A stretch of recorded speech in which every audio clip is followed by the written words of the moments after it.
ಕರ್ತನಲ್ಲಿ ಪ್ರೀತಿ ಅಂತ ಸಹೋದರ ಸಹೋದರಿಯರೇ, ಆ, ಕಳೆದ ಸ್ವಲ್ಪ ದಿನಗಳಿಂದ ನಾವು ನಮ್ಮ ಸಹೋದರ ಬರೆದಂಥ 5ನೇ ವಾಲ್ಯೂಮ್ ನಾವು ಸ್ಟಡಿ ಮಾಡ್ತಾ ಇದ್ರಿ. 5ನೇ ವಾಲ್ಯೂಮ್ ಮುಖ್ಯವಾಗಿ ನೋಡ್ತಾ ಇರ್ಬೇಕಾದ್ರೆ ನಾವು ನೋಡ್ತಾ ಇರೋಂಥ ಒಂದು chapter number 9, the baptism witness and the seal of the spirit of the atonement ಅಂತ ಅಂದ್ಬಿಟ್ಟು. ಸೊ ಪವಿತ್ರಾತ್ಮನ ಒಂದು ಆ, ದೀಕ್ಷಾಸ್ಥಾನ, ಪವಿತ್ರಾತ್ಮನ ಸಾಕ್ಷಿ, ಪವಿತ್ರಾತ್ಮನ ಮುದ್ರೆ ಬಗ್ಗೆ ನಾವು ಏನು ಮಾಡ್ತಾ ಇದ್ರಿ, ಓದ್ತಾ ಇದ್ರಿ. ಅದು ಕಳೆದ ಸತಿ ನೋಡ್ಬೇಕಾದ್ರೆ ಹೆಂಗೆ ದೇವರ ರಾಜ್ಯದಲ್ಲಿ ಯಾವ ರೀತಿ ದೇವರ ಪವಿತ್ರಾತ್ಮ ಒಂದು ಕೆಲಸ ಮಾಡ್ತಾರೆ, ಅವಾಗೂ ಮತ್ತೆ ಗಾಸ್ಪಲೇಜ್ಗೆ ಪವಿತ್ರಾತ್ಮನ ಕ್ರಿಯೆಗಳಿಗೆ ಇರೋಂಥ ವ್ಯತ್ಯಾಸ ಏನು ಅಂತ ನೋಡಿದ್ರಿ. ಸೊ ಪೇಜ್ ನಂಬರ್ 222 ವರ್ಗು ನಾವು ಏನು ಮಾಡಿದ್ರಿ, ಇಂಗ್ಲೀಷಲ್ಲಿ ಓದಿದ್ರಿ. ಕನ್ನಡದಲ್ಲಿ ಪೇಜ್ ನಂಬರ್ 136. ಸೊ ಈ ವಾರ ಏನು ಮಾಡೋಣ, ಅದನ್ನ ಹಂಗೆ ನಾವು ಕಂಟಿನ್ಯೂ ಮಾಡೋಣ. ಸೊ ಯಾರ ಸೋದರ ಸೋದರಿಗಳೆಲ್ಲ ಯಾರೆಲ್ಲ ವಾಲ್ಯೂಮ್ ಓದೋಕ್ಕೆ ರೆಡಿ ಇದೆಯೋ ಅಲ್ಲ ಕೈಗಳು ಎತ್ತಿದ್ರೆ ಅವ್ರಿಗೆಲ್ಲ ಅವಕಾಶಗಳು ಕೊಡೋಕೆ ಏನಾಗ್ಬೋದು, ಅನುಕೂಲ ಆಗ್ಬೋದು. ಮಿಲಿಯಾಂತರ ಯುಗದಲ್ಲಿ ಪವಿತ್ರಾತ್ಮನನ್ನು ಹೊಂದಿಕೊಳ್ಳುವುದು ಈ ಯುಗದಂತೆ ಆತ್ಮೀಕ ಸ್ವಭಾವಗಳನ್ನು ಹೊಂದಿಕೊಳ್ಳುವಂತೆ ಆತ್ಮನಿಂದ ಪಡಕೊಳ್ಳುವಿಕೆ ಅಥವಾ ಕ್ರಿಸ್ತನೊಂದಿಗೆ ಆತನ ರಾಜ್ಯದಲ್ಲಿ ಬಾಧ್ಯಸ್ಥರಾಗುವುದು ಇವುಗಳನ್ನು ಸೂಚಿಸುವುದಿಲ್ಲ. ಆ ವಾಗ್ದಾನವು ಈ ಸುವಾರ್ಥ ಯುಗದಲ್ಲಿನ ಕರ್ತನ ದಾಸದಾಸಿಯರ ವರ್ಗದವರಿಗೆ ಮಾತ್ರವೇ ಅನ್ವಯವಾಗುತ್ತದೆ. ಅವರು ಪವಿತ್ರಾತ್ಮನನ್ನು ಈ ಯುಗದಲ್ಲಿ ಹೊಂದಿಕೊಂಡು ಅದರಿಂದ ಪ್ರೇರೇಪಿಸಲ್ಪಡುತ್ತಾರೆ. ಕೆಡುಕನ ಪ್ರಭುತ್ವದ ಪರಿಣಾಮವಾಗಿ ಅವರು ನೀತಿವಂತಿಕೆಯ ಕಾರಣ ಶ್ರಮೆಯನ್ನು ಅನುಭವಿಸಬೇಕಾಗುತ್ತದೆ. ಆದ ಕಾರಣ ಅವರ ಮೇಲೆ ತೇಜೋಮಯನಾದ ದೇವರಾತ್ಮನು ನೆಲೆಗೊಂಡಿರುತ್ತಾನೆ. 1 ಪೇತ್ರ 4:14. Thank you. ಸೊ ನೋಡ್ಬೇಕಾದ್ರೆ ಕರ್ತನಲ್ಲಿ ಪ್ರೀತಿ ಅನ್ಸೋಗಳೇ, ದೇವ್ರ ರಾಜ್ಯದಲ್ಲಿ ದೇವರು ಪವಿತ್ರಾತ್ಮ ಎಲ್ಲರ ಮೇಲೆ ಕೊಡ್ತಂತ ಕಳೆದ ವಾರ ಏನ್ ಮಾಡಿದೆ ನಾವು ನೋಡ್ಸಿದ್ರಿ. ಅಲ್ಲರ ಎಲ್ಲರ ಮನುಷ್ಯರ ಮೇಲೆ ದೇವ್ರ ತನ್ನ ಆತ್ಮವನ್ನು ಸುರಿಸ್ತಾರೆ ಅಂತಂದ್ಬಿಟ್ಟು. ಅಲ್ಲರ ಅವಾಗ ಎಲ್ಲರೂ ಏನ್ ಮಾಡ್ತಾರೆ, ಎಲ್ಲ ಒಂದು ಸತ್ಯಾರ್ಥಗಳೇನ್ ಮಾಡ್ತಾರೆ, ಅರ್ಥ ಮಾಡ್ಕೊಂತಾರೆ ಅಂದ್ಬಿಟ್ಟು. ಸೊ ಹೇಗಿರ್ತಾರೆ ಅವಾಗ ಅಂತಂದ್ರೆ, ಇವಾಗ ಸುವಾರ್ಥ ಯುಗದಲ್ಲಿ ದೇವರ ಪವಿತ್ರಾತ್ಮ ಕೊಟ್ಟ ಅವಾಗ ಏನ್ ಮಾಡ್ತಾರೆ, ಅವನ್ನ ಪವಿತ್ರಾತ್ಮದಲ್ಲಿ ಗರ್ಭಧಾರಣೆ ಮಾಡ್ತಾರೆ. ನಾವು ಚರ್ಚ್ ಅಂತ ಬೇಸಿಕ್ ಪಾಠದಲ್ಲಿ ನೋಡಿದಿರಿ. ಪವಿತ್ರಾತ್ಮನ ದೇವರು ನಮಗೆ ಒಂದು ಸಣ್ಣ ಹಳ್ತಲ್ಲಿ ಕೊಡ್ತಾರೆ. ಅದು ನೂತನ ಸೃಷ್ಟಿಯಾಗಿ ನಮ್ಮ ಹಳೆ ಮನುಷ್ಯನ ಏನಾಗ್ತದೆ, ಬೆಳೀತಾ ಇರ್ತದೆ. ಸೊ ನಾವು ವಾಕ್ಯದಲ್ಲಿ ಎಷ್ಟು ಬೆಳೀತಿರೋ ಅಷ್ಟೇ ಏನಾಗ್ತದೆ, ನೂತನ ಸೃಷ್ಟಿಯಲ್ಲಿ ಕ್ರಿಸ್ತನ ಸ್ವರೂಪದಲ್ಲಿ ಬೆಳಿತಾರೆ. ಸೊ ನಮ್ಮ ಮರಣ ಹೊಂದಿದ ನಂತರ ಆ ಒಂದು ಬೆಳೆದಿರಂತ ಒಂದು ನೂತನ ಮನಸ್ಸಿಗೆ ದೇವರು ಒಂದು ನೂತನ ಒಂದು ಶರೀರ ಏನ್ ಮಾಡ್ತಾರೆ, ಕೊಡ್ತಾರೆ. ಸೊ ದೇವ್ರ ರಾಜ್ಯದಲ್ಲಿ ಇಡೀ ಲೋಕ ಜನಗಳಿಗೆ ದೇವರ ಪವಿತ್ರಾತ್ಮ ಕೊಡ್ಬೇಕಾದ್ರೆ ಇದೇ ತರ ಕ್ರಿಯೆ ಆಗ್ತದಾ ಅಂತ ನೋಡ್ಬೇಕಾದ್ರೆ ಈ ತರ ಒಂದು ಕೆಲಸ ಆಗೋದಿಲ್ಲ. ಅಂದ್ರೆ ಏನಪ್ಪಾ ಈ ತರ ಕೆಲಸ ಆಗೋದಿಲ್ಲ ಅಂತಂದ್ರೆ, ಅವ್ರನಲ್ಲಿ ಒಂದು ಪವಿತ್ರಾತ್ಮನ ಒಂದು ಏನ್ರಿ ಆ ಗರ್ಭಧಾರಣೆ ಆಗಿ ಅವರಲ್ಲಿ ಯಾವುದೇ ರೀತಿಯ ಒಂದು ನೂತನ ಸೃಷ್ಟಿ ಇರೋದಿಲ್ಲ. ಯಾಕೆ ಯಾಕೆ ಅಂತಂದ್ರೆ, ಕ್ರಿಸ್ತನ್ ರಾಜ್ಯದಲ್ಲಿ ಏನ್ರಿ ಎಲ್ಲಾ ಮನುಷ್ಯರು ಭೂಲೋಕ ರಕ್ಷಣೆಗೆ ಇರ್ತಾರೆ ಹೊರತು ಯಾರೋ ಪರಲೋಕ ರಕ್ಷಣೆಗೆ ಬರೋದಿಕ್ಕೆ ಏನ್ ಮಾಡೋದಿಲ್ಲ. ಅಲ್ಲಿ ಅಂತ ಒಂದು ಅವಕಾಶಗಳು ಇರೋದಿಲ್ಲ. ಆ ಒಂದು ಕರೆ ಕೂಡ ಏನಾಗಿರೋದಿಲ್ಲ ಅಲ್ಲಿರಲ್ಲ. ಸೊ ಡೋರ್ ಏನಾಗಿರ್ತಾರೆ, ಕ್ಲೋಸ್ ಆಗಿರ್ತಾರೆ ಚಿಕ್ಕ ಹಿಂಡಿಗೆ ಅದರ. ಸೊ ಯಾರೋ ಇಕ್ಕಟ್ಟಾದ ಮಾರ್ಗದಲ್ಲಿ ಪ್ರವೇಶಿಸೋಕೆ ಅವಕಾಶ ಇರಲಿಲ್ಲ. ಯಾರು ಏನೇ ಇದ್ರು ಭೂಲೋಕದ ರಕ್ಷಣೆ ಇರಬೇಕು.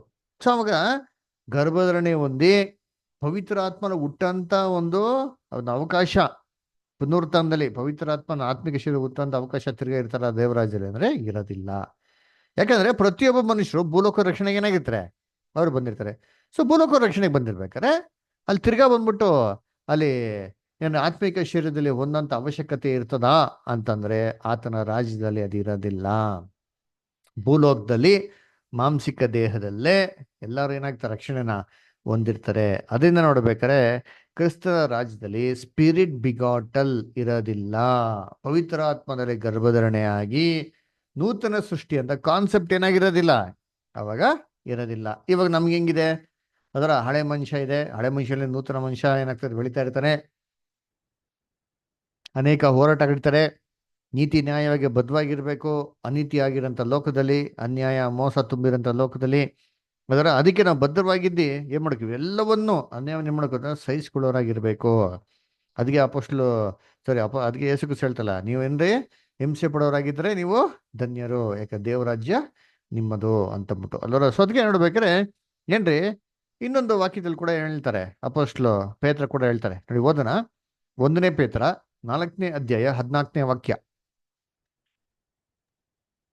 ಓದಿ. ನೀವು ನೀವು ಕ್ರಿಸ್ತನ ಹೆಸರಿನ ನಿಮಿತ್ತ ನಿಂದೆಗೆ ಗುರಿಯಾದರೆ ಧನ್ಯರೇ. ತೇಜೋಮಯವಾದ ಆತ್ಮನಾಗಿರುವ ದೇವರಾತ್ಮನು ನಿಮ್ಮಲ್ಲಿ ನೆಲೆಗೊಂಡಿದ್ದಾನಲ್ಲ. ನೋಡ್ರಾ, ಈ ತರ ನೀವು ಹಿಂಸೆ ಕ್ರಿಸ್ತನ ನಿಮಿತ್ತವಾಗಿ ನೀವು ಹಿಂಸೆಗೊಳಗಾದ್ರೆ ಏನ್ರಿ ಧನ್ಯರೇ ಅಲ್ವರ. ಸೊ ಇದು ಯಾವಾಗ ಅಪ್ಲಿಕೇಬಲ್? ಇವಾಗ ಅಪ್ಲಿಕೇಬಲ್ ರೀ. ಅದರ ಯಾಕಂದ್ರೆ ಲೋಕ ಕ್ರಿಸ್ತನ್ನ ಅರ್ತಿಲ್ಲ, ಲೋಕ ನಮ್ಮನ್ನು ಕೂಡ ಅರಿಯೋದಿಲ್ಲ. ಯಾಕಂದ್ರೆ ಏನ್ರಿ ನಾವು ಕ್ರಿಸ್ತನ ದೇಹಕ್ಕೆ ಅಂಗಗಳಾಗಿದ್ದೀವಿ ಅದರ. ಸೊ ಅದಕ್ಕೆ ನೋಡ್ಬೇಕಾದ್ರೆ ಏನಾಗ್ತಂದ್ರೆ ಏನ್ರಿ ಅಲ್ಲಿ ಏನ್ ಹೇಳ್ತಾರೆ ಅಂತಂದ್ರೆ, ನೀವು ಹಿಂಸೆಗೆ ಒಳಗಾದ್ರೆ ಧನ್ಯರು, ದೇವರ ತೇಜೋಮಯವಾದಂತ ಆತ್ಮವು ನಿಮ್ಮಲ್ಲಿ ಏನಾಗಿದೆ ನೆಲೆಗೊಂಡಿದೆ ಅಂತ ಒಂದು ಸಾಕ್ಷಿ ಅಂತ ಹೇಳ್ತಾರೆ ಅದರ. ಹಂಗಾರೆ ದೇವರು ನಮ್ಮಲ್ಲಿ ಪವಿತ್ರ ಆತ್ಮ ಕೊಟ್ಟಿದ್ದಾರೆ ಅಂತ ಒನ್ ಆಫ್ ದ ಪ್ರೂಫ್ಸ್ ಏನಪ್ಪಾ ಅಂತಂದ್ರೆ ಏನ್ರಿ ನಮ್ಮನ್ನ ಹಿಂಸೆ ಪಡಿಸೋಂಥದ್ದು ಅದರ.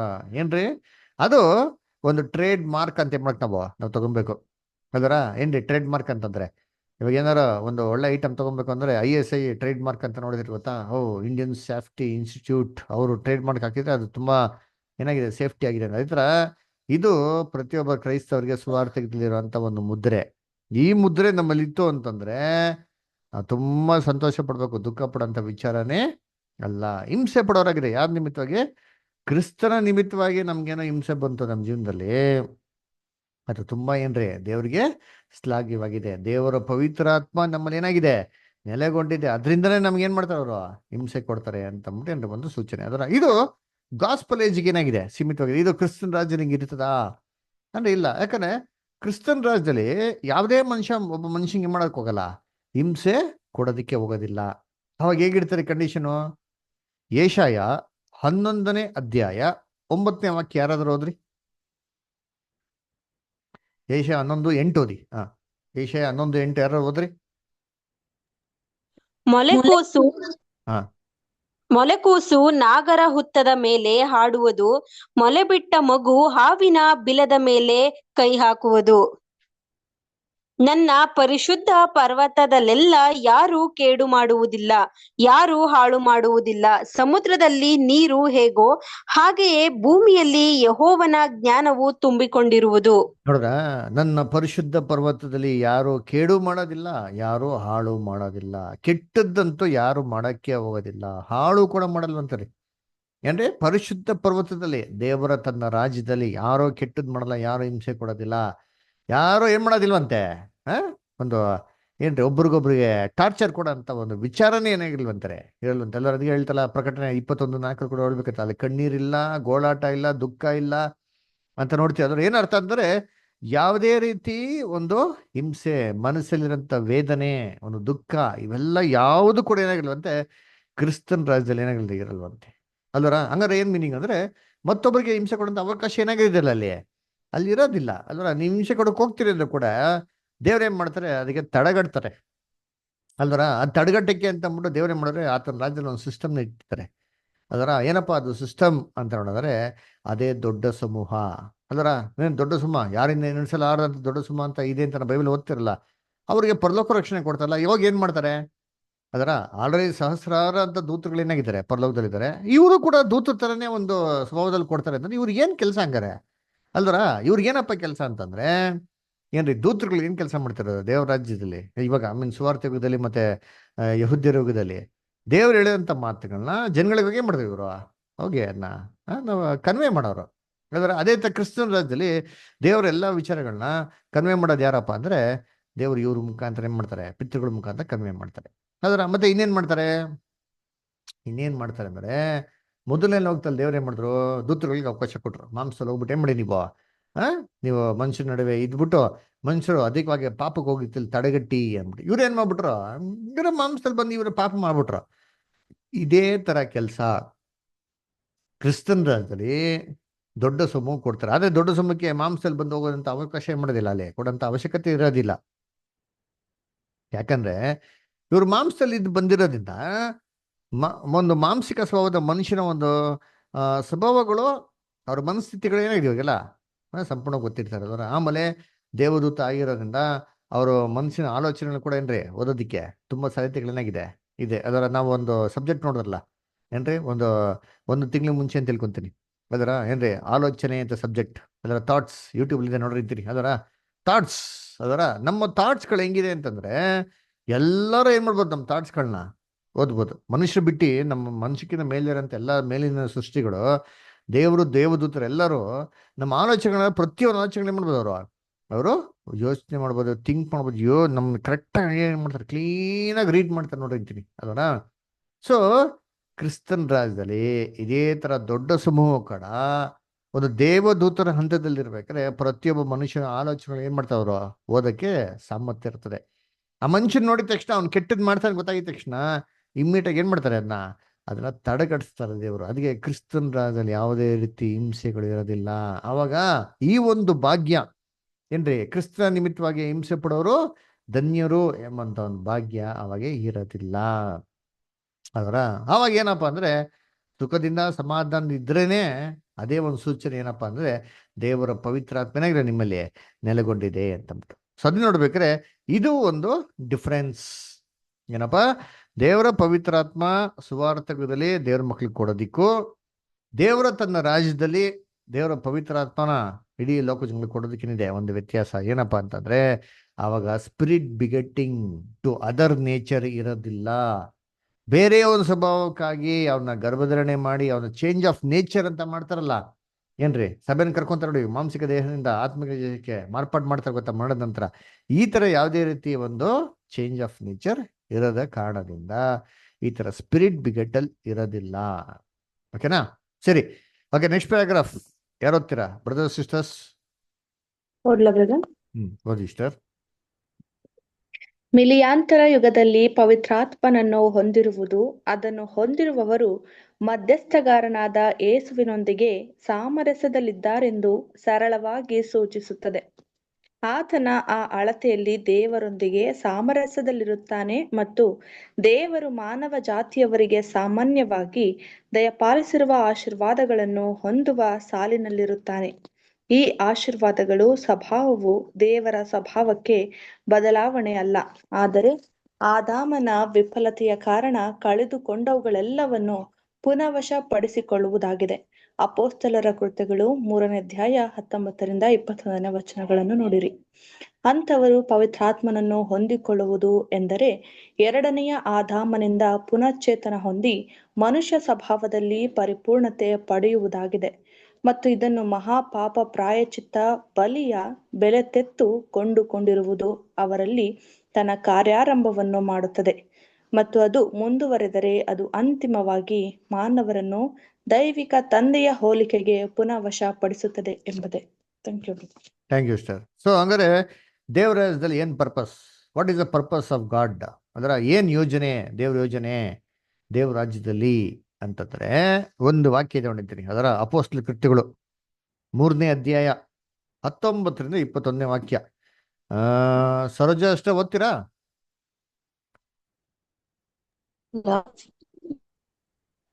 ಕೇಳಿಸ್ತಿದೆ ಬ್ರದರ್? ಸಿಸ್ಟರ್ ಕೇಳಿಸ್ತಿದೆ, ಓದಿ ಸರ್. ಇಲ್ಲಿ ನೆಟ್ವರ್ಕ್ ಕಟ್ ಆಗ್ತಿತ್ತು ಅದಕ್ಕೆ. ಓಕೆ, ಕ್ಲಿಯರ್ ಇದೆ ಸಿಸ್ಟರ್, ಓದ್ಬೋದು ಸಿಸ್ಟರ್. ಎಷ್ಟು ಅಪೊಸ್ತಲ ಕೃತ್ಯಗಳು 3ನೇ ಅಧ್ಯಾಯ 19ರಿಂದ 21.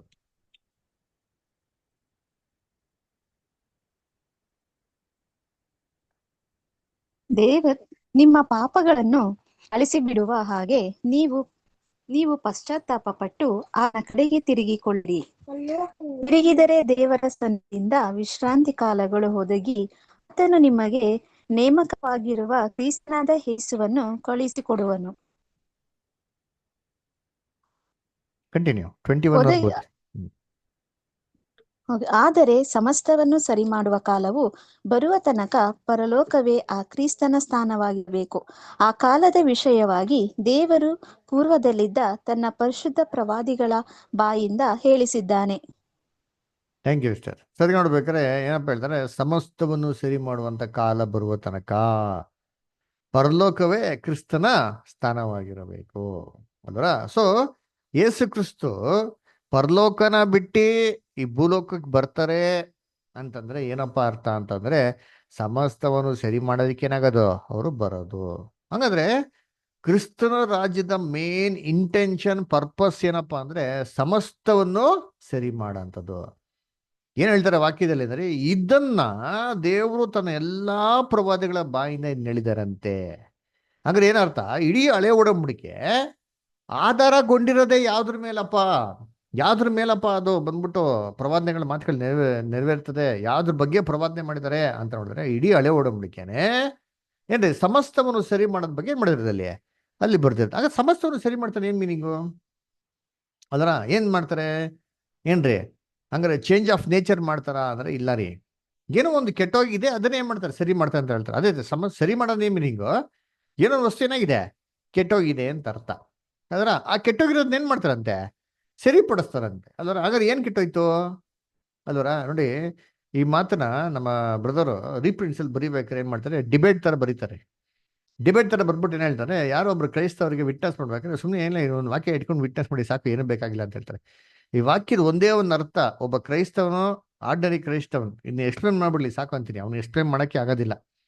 ಯಾಕಂದ್ರೆ ಎಲ್ಲಾರು ಥಿಂಕ್ ಮಾಡೋದು ಏನು ಅಂದ್ರೆ, ಕ್ರಿಸ್ತನು ಎರಡನೇ ಬರಿಕೆಯಲ್ಲಿ ಬರ್ತಾರೆ, ಬಂದಿದ ತಕ್ಷಣ ಎಲ್ಲವನ್ನೂ ನಾಶ ಮಾಡಾಕ್ಬಿಡ್ತಾರೆ, ಎಲ್ಲವನ್ನು ಧ್ವಂಸ ಮಾಡ್ಬಿಡ್ತಾರೆ, ಎಲ್ಲಾರನ್ನ ಏನ್ ಮಾಡ್ತಾರೆ, ಪರಲೋಕ ಅಥವಾ ನರಕಕ್ಕೆ ಹಾಕ್ಬಿಡ್ತಾರೆ ಅಂತ ಅಂದ್ಬಿಟ್ಟು ಮೈಂಡ್ ಫಿಕ್ಸ್ ಆಗ್ಬಿಡೈತೆ. ಆದ್ರೆ ಈ ವಾಕ್ಯ ಏನ್ ಹೇಳ್ತಾನೆ, ಅದಕ್ಕೆ ಆಪೋಸಿಟ್ ಆಗಿ ಹೇಳ್ತಾನೆ, ಕ್ರಿಸ್ತನು ಬರೋದೇ ಸಮಸ್ತವನ್ನು ನಾಶ ಮಾಡೋದಿಕ್ಕಲ್ಲ, ಸಮಸ್ತವನ್ನು ಸರಿ ಮಾಡೋದಿಕ್ಕೆ ಏನ್ ಮಾಡ್ತಾರೆ ಅಂತೆ. ಬಟ್ ನಂಗೆ ಇದು ಅರ್ಥ ಏನು ಅಂತ ಕೇಳ್ದವಾಗ ಅವಾಗೆ ನಾವು ವಿಟ್ನೆಸ್ ಮಾಡಕ್ ಒಳ್ಳೆ ಅವಕಾಶ ಅಂತ ಹೇಳ್ತಾರೆ. ಸಮಸ್ತವನ್ನು ಸರಿ ಮಾಡೋದಕ್ಕೆ ಕ್ರಿಸ್ತನ ಬರೋ, ಹಂಗಾರೆ ಏನಪ್ಪ ಕೆಟ್ಟೋಯ್ತು ಅಲ್ಲ? ಏನಪ್ಪ ಕೆಟ್ಟೋಯ್ತು ಅಂದ್ರೆ ಇದಕ್ಕೆ ಸಿಂಪಲ್ ಆನ್ಸರ್ ಅಲ್ಲ. ಏನ್ ಕೆಟ್ಟೋಯ್ತು ಹೇಳಿ? ಸಮಸ್ತವನ್ನು ಸರಿ ಮಾಡ್ಬೇಕು ಅಂತಂದಾಗ ಮೊದಲು ಕೆಟ್ಟೋಗಿದ್ದೇನು? ದೇವರು ತನ್ನ ಸೃಷ್ಟಿಯಲ್ಲಿ ಕೆಟ್ಟೋಗಿದ್ದೇನು? ಎಲ್ಲ ಮನುಷ್ಯರ ಮರಣದಿಂದ ಹೋಗಿದಾರಲ್ರಿ ಅವನ್ನೆಲ್ಲ. Very good. ಮನುಷ್ಯನಿಂದ ಬಂದಂತ ಮರಣ, ವೆರಿ ಗುಡ್. ಅಲ್ರ ಅದೇ ಮೇನ್ ನೋಡ್ರಿ ಅಂತೀನಿ. ಒಂದೇ ಒಂದು ಹಣ್ಣು ತಿಂದಿರೋದ್ರಿಂದ ಲೋಕದಲ್ಲಿ ಏನ್ರಿ ಪಾಪದ ಮುಖಾಂತರ ಮರಣ ಬಂತು, ಮನುಷ್ಯ ಕುಟುಂಬನೇ ಏನಾಗ್ಬಿಡ್ತು, ಮನುಷ್ಯ ಜನಾಂಗನೇ ನಾಶ ಆಗೋಯ್ತು. ಇದನ್ನೇ ಸರಿ ಮಾಡೋದಕ್ಕೆ ಯಾರು ಬರೋದು? ಕ್ರಿಸ್ತನ ಬರೋದು. ಹಂಗ್ರೆ ಮನುಷ್ಯನ ಸರಿ ಮಾಡ್ಬಿಟ್ಟು ಇಲ್ಲಿಂದ ಪ್ಯಾಕಪ್ ಮಾಡ್ಕೊಂಡ್ಬಿಟ್ಟು ಪರ್ಲಕ್ಕೆ ಹೋಗ್ಬಿಡ್ತಾರೆ. ಹಂಗೆ ಆತ್ಮ ವಿಷಯದಲ್ಲಿ ನಾರ್ಕೊಂಬಿಟ್ಟು ರೆಕ್ಕೆ ಹೇಳ್ತಾರೆ, ಇಕ್ಕೊಂಬಿಟ್ಟು ದೂತರು ಹೇಳ್ತಾರ. ಎಲ್ಲೈತೆ? ಎಲ್ಲೂ ಇಲ್ಲ ನೋಡ್ರಿ. ಏನ್ ಹೇಳ್ತಾರೆ ದೇವ್ರು? ಈ ಮಾತನ್ನ ಎಲ್ಲಾ ಪ್ರವಾದಿಗಳ ಬಾಯಿನ ಏನ್ ಮಾಡೋರು ಅಂತ ಅಲ್ಲಿ ಹೇಳ್ಸೋರಂತೆ. ಅದ್ರ ಹಂಗಾರೆ ಮತ್ತೆ ಇನ್ನೇನಕ್ಕಪ್ಪ ಹಂಗಾರೆ ಚೇಂಜ್ ಆಫ್ ನೇಚರ್? ಕ್ರಿಸ್ತನ್ ರಾಜ್ಯ ಇರೋದೇ ಉದ್ದೇಶ ಏನಂದ್ರೆ, ಎಲ್ಲಾ ಕೆಟ್ಟಗಿರೋ ಮನುಷ್ಯನ್ ವಾಪಸ್ಸೇ ಮಾಡಕ್ಕೋ, ಜೀವಂತವಾಗಿ ತರಬೇಕು. ಅವ್ರು ಆದಾಮ್ ಹಿಂಗಿದ್ರು ಆ ತರ ತರಬೇಕು ಅಂದ್ಬಿಟ್ಟು ಗಾಡ್ಸ್ ಪ್ಲಾನ್ ಇಷ್ಟೇ, ಮುಗಿದ್ ಫಿನಿಶ್ಡ್ ಮ್ಯಾಟರ್. ಅದು ಬಿಟ್ಬಿಟ್ಟು ಮನುಷ್ಯ ಸತ್ತೋಗ್ಬಿಡ್ತಾನೆ, ಅವ್ನು ಸಿಂಹಾಸನ ಮುಂದೆ ನಿಂತ್ಕೊಂತಾನೆ, ಅವನಿಗೆ ಬುಕ್ ತೆಗಿತಾರೆ, ನ್ಯಾಯ ತೀರ್ಪು ಮಾಡ್ತಾರೆ, ಲೆಫ್ಟ್ಗೆ ಹೋಗುವಂತಾರೆ ನರಕಕ್ಕೆ, ರೈಟ್ಗೆ ಹೋಗುವಂತಾರೆ ಸ್ವರ್ಗಕ್ಕೆ ಅಂತಂದ್ಬಿಟ್ಟು ಎಲ್ಲಪ್ಪ ಐತೆ ಅಲ್ವರ? ಯಾವ್ದಾವುದೋ ಒಂದು ಪ್ರಕಟಣೆ ಅಂತ ಆತ್ಮಿಕವಂತ ಅರ್ಥ ಬರೋಂಥ ವಾಕ್ಯಗಳನ್ನ ಇಟ್ಕೊಂಡ್ಬಿಟ್ಟು ಏನ್ ಮಾಡೋದಿವಲ್ಲ, ಬಿಲ್ಡಪ್ಗಳು ಬರೋದು. ಅದರ ಬೈಬಲ್ನ ಕರೆಕ್ಟಾಗಿ ಓದಿದ್ರೆ ಎಷ್ಟು ಚೆನ್ನಾಗಿದೆ ನೋಡಿ ಅರ್ಥ ಅಂತೀನಿ. ಸಮಸ್ತವನ್ನು ಸರಿ ಮಾಡೋ ಕ್ರಿಸ್ತನ್ ಏನ್ ಮಾಡೋದು ಅಲ್ಲಿ ಬರೋದು. ಅದಕ್ಕೆ ಕ್ರಿಸ್ತನ್ ಹೆಂಗ್ ಗೊತ್ತಾ ಮಾಡಿದಾರೆ, ಇದನ್ನ ಅಧಿಕಾರದಿಂದ ಮಾಡ್ತಾರೆ. ಅಧಿಕಾರದಿಂದ ಮಾಡ್ಬೇಕು ಅನ್ನೋ ಏನ್ ಅರ್ಥ ಅಂದ್ರೆ, ಕ್ರಿಸ್ತನು ಇವ್ರನ್ನೆಲ್ಲ ಕೊಂಡ್ಕೊಳವ್ರೆ. ಹೆಂಗ್ ಕೊಂಡ್ಕೊಂಡ್ರು? ಒಂದು ವಾಕ್ಯ ಓದೋಣ. 1 ತಿಮೋತಿ 2ನೇ ಅಧ್ಯಾಯ 3-6. 1 ತಿಮೋತಿ 2nd chapter 3-6. ಲಕ್ಷ್ಮೀ ಸಿಸ್ಟರ್ ಓದ್ತೀರಾ? ಓಕೆ. ಮಂಜುಳಾ ಸಿಸ್ಟರ್ ಓದ್ಬೋದಾ?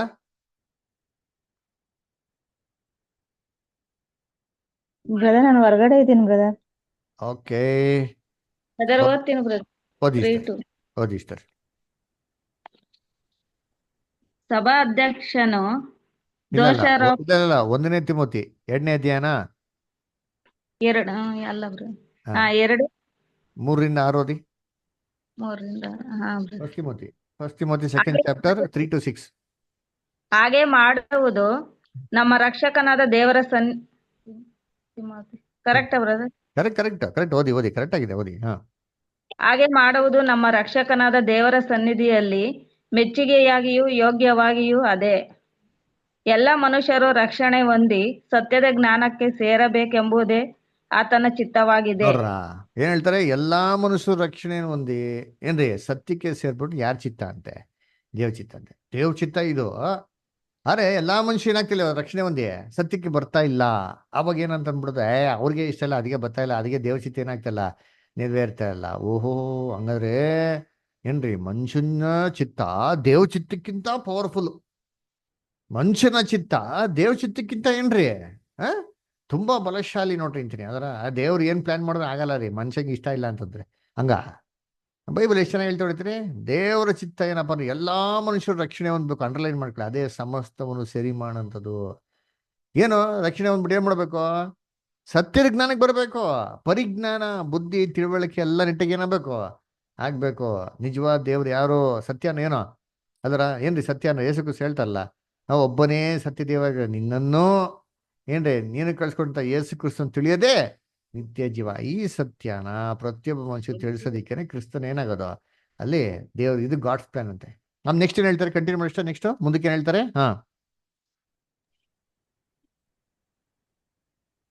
ಯಾಕೆಂದರೆ ದೇವರು ಒಬ್ಬನೇ, ದೇವರಿಗೂ ಮನುಷ್ಯರಿಗೂ ಮಧ್ಯಸ್ಥನು ಒಬ್ಬನೇ, ಆತನು ಮನುಷ್ಯನಾಗಿರುವ ಕ್ರಿಸ್ತ ಯೇಸುವೆ. ಆತನು ಎಲ್ಲ ವಿಮೋಚಕನಾರ್ಥಕವಾಗಿ ತನ್ನನ್ನು ಒಪ್ಪಿಸಿಬಿಟ್ಟನು. ನೋಡ್ರಿ ಅಂತೀನಿ. ಇವಾಗ ಏನ್ ಹೇಳ್ತಾರೆ ನೆಕ್ಸ್ಟ್?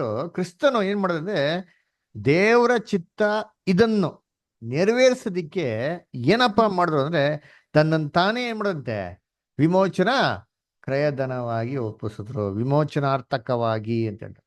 ಅದಕ್ಕೆ ವರ್ಡ್ ರ್ಯಾನ್ಸಮ್ ಅಂತ ಇನ್ನೊಂದು ಪದ ಹೇಳ್ಬೇಕು ಕನ್ನಡದಲ್ಲಿ, ವಿಮೋಚನಾ ಕ್ರಯಧನ, ರಿಡೆಂಪ್ಷನ್ ಪ್ರೈಸ್ ಕ್ರಿಸ್ತನು ಇದು ಕೊಟ್ರಂತೆ. ಹಾಗಾದ್ರೆ ಏನು? ದೇವ್ ಚಿತ್ತ ನೆರವೇರಿಸೋದಿಕ್ಕೆ ಕ್ರೈಸ್ಟು ದೇವರಿಗೆ ಬೆಲೆನೇ ಕೊಟ್ರಂತಾರೆ. ಆ ಬೆಲೆ ಕೊಟ್ಟೇನಪ್ಪ ಮಾಡೋರೆ? ಇಡೀ ಮನುಕುಲ ಏನ್ ಮಾಡೋರು ಇವಾಗ ಕೊಂಡ್ಕೊಂಡವ್ರು ಅಂತಾರೆ. ಅದಕ್ಕೆ Jesus is rightful owner for the entire world. ಅದಕ್ಕೆ ಅವ್ರು ಕೊಟ್ಟಿರೋದು ನಿತ್ಯನಾದ ತಂದೆ. ಇಡೀ ಬ್ರಹ್ಮಾಂಡಕ್ಕೆ ಒಡೆಯ ಯಾರಪ್ಪ ಅಂತಂದ್ರೆ ಇವತ್ತು ಕ್ರಿಸ್ತನ್. ಯಾಕಂದ್ರೆ ತನ್ನ ತಾನೇ ಏನ್ ಮಾಡೋರು? ಅವರು ದಾರಿ ಹರಿದ್ಬಿಟ್ಟಾರೆ. ತನ್ನ ರಕ್ತ ಕೊಟ್ಬಿಟ್ಟು ಏನ್ರಿ ಲೈಫ್ ಕೊಟ್ಬಿಟ್ಟು ಏನ್ ಮಾಡೋರೆ? ಇಡೀ ಮನುಕುಲ ಏನ್ ಮಾಡೋರೆ? ಅವರು ವಿಡಂಪ್ಷನ್ ಮಾಡೋರೆ, ಕೊಂಡ್ಕೊಂಡವ್ರೆ. ಅದನ್ನ ನೋಡ್ಬೇಕ್ರೆ ಕ್ರಿಸ್ತನ್ ರಾಜ್ಯದಲ್ಲಿ ಕ್ರಿಸ್ತನು ಎಲ್ಲಾರ್ಗು ಏನ್ ಮಾಡ್ತಾರೆ? ಹ್ಯೂಮನ್ ಪರ್ಫೆಕ್ಷನ್ ತರದೇ ಗಾಡ್ಸ್ ವಿಲ್ ಅಷ್ಟೇ ಬರ್ತು ಇಲ್ಲಿಂದ ಪರಲೋಕಕ್ಕೆ ಕೊಂಡೋಗ್ಬೇಕು ಅಂತ ಅಂದ್ಬಿಟ್ಟು ಅದೆಲ್ಲ ಅಲ್ವೇ ಇಲ್ಲ. ಅದು ಎಲ್ಲಿಗೆ ಸೀಮಿತ? ಸ್ಪೆಷಲ್ ಕಾಲಿಂಗ್ ರೀ ಇದು. ಅದ್ರ ಏನ್ರಿ? ಇದು ಬರೀ ಸುವಾರ್ತೆಗೆ ಮಾತ್ರ ಸೀಮಿತ ರೀ. ಅದಕ್ಕೆ ಬೈಬಲ್ ಹೇಳ್ತಾರೆ, ಇದು ಏನ್ ಹೇಳ್ತಾರೆ ಅಂದ್ರೆ ಇದು ಶ್ರೇಷ್ಠವಾದಂತ ಕರೆ, ಹೈ ಕಾಲಿಂಗ್ ಅಂತ ಹೇಳ್ತಾರೆ. ಯಾರಾದ್ರು ಇಬ್ರಿಯರು 2ನೇ ಅಧ್ಯಾಯ 3ನೇ ವಾಕ್ಯ ಓದಿ ನಿಂತೀನಿ.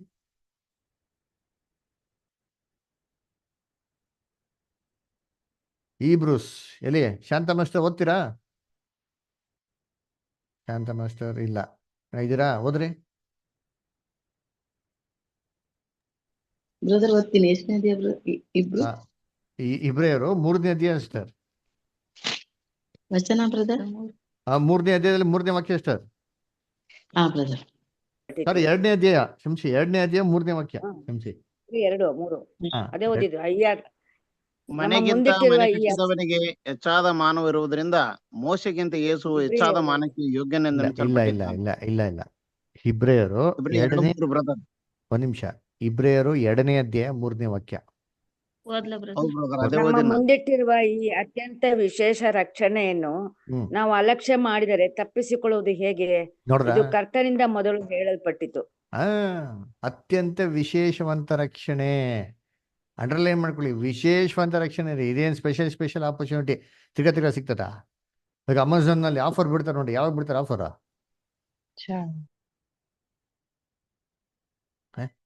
ಅಮೆಝಾನ್, ಫ್ಲಿಪ್ಕಾರ್ಟ್ ಅಲ್ಲಿ ಆಫರ್ ಬಿಡ್ತಲ್ಲ, ಯಾವಾಗ ಬಿಡ್ತಾರೆ? ವರ್ಷಕ್ಕೊಂದ್ಸತಿ ಆಫರ್. ನೀವ್ ಯಾರು ಏನು ದೀಪಾವಳಿಗೆ ಬ್ರದರ್ ನೋಡ್ರ? ಕರೆಕ್ಟ್. ಅದು ಸ್ಪೆಷಲ್ ಆಫರ್. ಅದು ತಿರ್ಗಾ ಬಿಡ್ತಾನ? 3 ತಿಂಗಳಿಗೆ 2 ತಿಂಗಳು ಬಿಡ್ತಾನೆ ಇರ್ತಾನ ಅಂದ್ರೆ ಇಲ್ಲ. ಅದೇ ತರ special offer, so great offer. ಈ ಆಫರ್ ತಿರ್ಗಾ ಯಾವತ್ತೇನಾಗಲ್ಲ, ಸಿಕ್ಕದಿಲ್ಲ. ಇದು ಬರೀ ಗಾಸ್ಪಲ್ ಏಜ್ಗೆ ಲಿಮಿಟೆಡ್. ಅರ್ಥ ಆಯ್ತಾ?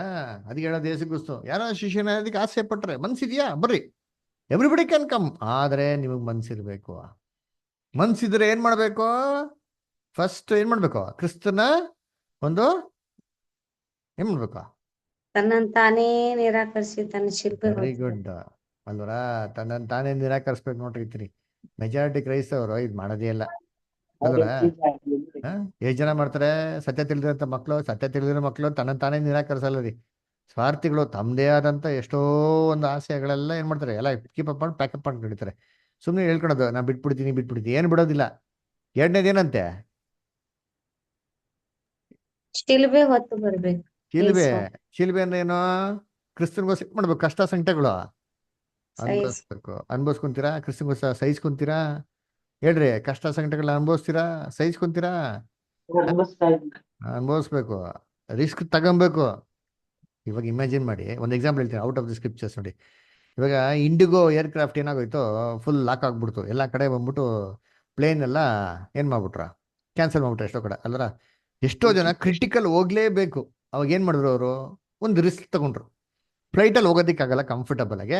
ನೆಕ್ಸ್ಟ್ ರಿಸ್ಕ್, ನೆಕ್ಸ್ಟ್ ಆಪ್ಷನ್ ಏನಿದೆ? ಹಡಗದಾಗ ಬ್ರದರ್, ಹಡಗ ಹಾ, ಬೋಟ್ನಲ್ಲಿ ಹೋಗ್ಬೋದು. ಬೋಟಲ್ಲಿ ಎಲ್ಲ ಕಡೆ ಹೋಗೋದಾರ. ಇವಾಗ ಎಲ್ಲಾ ಜಾಗದಲ್ಲಿ ಬೋಟ್ ಇರಲ್ವಲ್ಲ, ಸಮುದ್ರ ಇರೋ ಜಾಗದಲ್ಲಿ ಬೋಟಲ್ಲಿ ಹೋಗ್ಬೋದು. ಸಮುದ್ರ ಇರೋ ಜಾಗಕ್ಕೆ ಹೆಂಗ್ ಹೋಗೋದು? ಬಸ್ ಅಥವಾ ಟ್ರೈನ್. ಹಾ, ಬಸ್ ಅಥವಾ ಟ್ರೈನ್.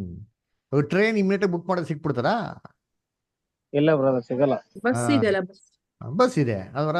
ಆ ಬಸ್ಸಲ್ಲಿ ಎಲ್ಲಾ ತರ ಸೌಕರ್ಯ ಇರ್ತಾರ, ಕಂಫರ್ಟಬಲ್ ಆಗಿ ಹೋಗ್ಬೋದಾ? ಇಲ್ಲ ಬ್ರದರ್. ಹಾ, ಆವಾಗ ನಾವ್ ಹೋಗ್ಲೇಬೇಕು ಅನ್ನೋವಾಗ ಏನ್ ಮಾಡ್ತೀರಿ? ಕಷ್ಟನೋ ಸಂಕಟನೋ ಸ್ವಲ್ಪ ಹಿಂಗೋ ರಿಸ್ಕ್ ತಗೊಂಡು ಏನ್ ಮಾಡ್ತೀರಿ? ಸ್ವಲ್ಪ ಅನ್ಭವಿಸ್ಕೊಂಡು ಊಟ ಬಿಡ್ತೀರಾ ಇಲ್ವಾ?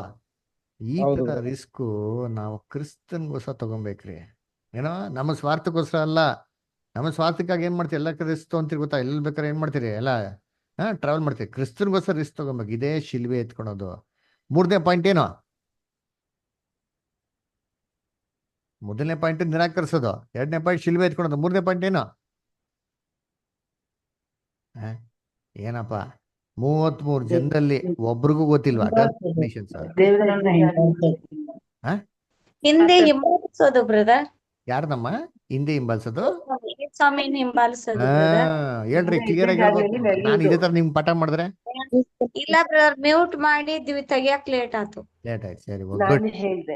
ಯಾರು ಹಿಂಬಾಲಿಸ್ಬೇಕು? ಕ್ರಿಸ್ತನ ದೇವರ ಹೆಜ್ಜೆ ಜಾಡಿಯಲ್ಲಿ ನಡಿಬೇಕು. ನೋಡಲ್ವಾ? ಯೋಚನೆ ಮಾಡಿ, ಕ್ರಿಸ್ತನ ಹಿಂಬಾಲಿಸಕ್ ಈಜಿನ? ಅವ್ರು ಹೆಂಗ್ ನಡೆದ್ರು? ಅವ್ರು ಹೆಂಗ್ ನಡೆದ್ರಪ್ಪ? ಇಕ್ಕಟ್ಟಾದ ಮಾರ್ಗದಲ್ಲಿ ಫಸ್ಟ್ ಓಪನ್ ಮಾಡಿದ್ರು ಬಾಗ್ಲ. ಇಕ್ಕಟ್ಟಾದ ಮಾರ್ಗ, ಅದೇ ಹೇಳ್ಬಿಟ್ಟಾರೆ. ಇಕ್ಕಟ್ಟು ಬಿಕ್ಕಟ್ಟಲ್ಲಿ ನಮ್ಗೆ ಎಲ್ಲಾ ತರ ನಮ್ಗೆ ಹೇಳ್ದಂಗೆ ಇರ್ಬೇಕು ಅಂತ ಆಯ್ತದ? ಇಲ್ಲ ರೀ, ಅರ ಕ್ರಿಸ್ತನ್ ತರ ಇರ್ಬೇಕ್ರಿ ಅಲ್ರ. So this is the terms and condition of the gospel. ಇದನ್ನ ಯೋಚನೆ ಮಾಡ್ರಿ ಅಂತೀನಿ. ಇದು ಕ್ರಿಸ್ತನ್ ರಾಜ್ಯದಲ್ಲಿ ಇರ್ತಾರ ಅಂದ್ರೆ ಇಲ್ಲ ರೀ. ಅದಕ್ಕೆ ಸ್ಪೆಷಲ್ ಕಷ್ಟ ಸಂಕಟಗಳು, ಸ್ಪೆಷಲ್ ಏನ್ರಿ ರಿವಾರ್ಡ್. ಅದಕ್ಕೆ ಯಾರೋ ಒಬ್ರು ಬ್ರದರ್ ಹೇಳಿದ್ರು ಅಲ್ರ, ಅಯ್ಯೋ ಇದೇನಪ್ಪ ಒಂದು ಶೋಧನೆ, ದೊಡ್ಡ ಒಂದು ಕಾಯಿಲೆ. ಹೌದು, ಎಲ್ಲಾ ದೊಡ್ಡ ಕಾಯಿಲೆ, ದೊಡ್ಡ ಶೋಧನೆ ಎಲ್ಲ ಭಯಂಕರ. ಅದು ಅದ್ರ ಪ್ರೈಸ್ ಹೆಂಗಿದೆ? ಪ್ರೈಸ್ ಚಿಕ್ಕದಾಗಿದ್ಯಾ? ದೊಡ್ಡದಾಗಿದೆ. ಮತ್ತೆ ಪ್ರೈಸ್ ಎಂತ ದೊಡ್ಡದು ಹಂಗಿರ್ಬೇಕ. ನಾವ್ ಏನ್ ಮಾಡಬೇಕು? ದೊಡ್ಡದಾಗೆ ಅದಕ್ಕೆ ಎಲ್ಲಾ ದೊಡ್ಡ ಹತ್ರ ಸಹಿಸ್ಕೊಳಕ್ ಏನಾಗಿರ್ಬೇಕು? ಶಕ್ತಿ ಇರ್ಬೇಕು. Very good. Okay, next paragraph. ಅದನ್ನ ನೆಕ್ಸ್ಟ್ ಪ್ಯಾರಾಗ್ರಾಫ್ ನವಿತಾ ಅಷ್ಟು ಓದ್ಬೋದಾ?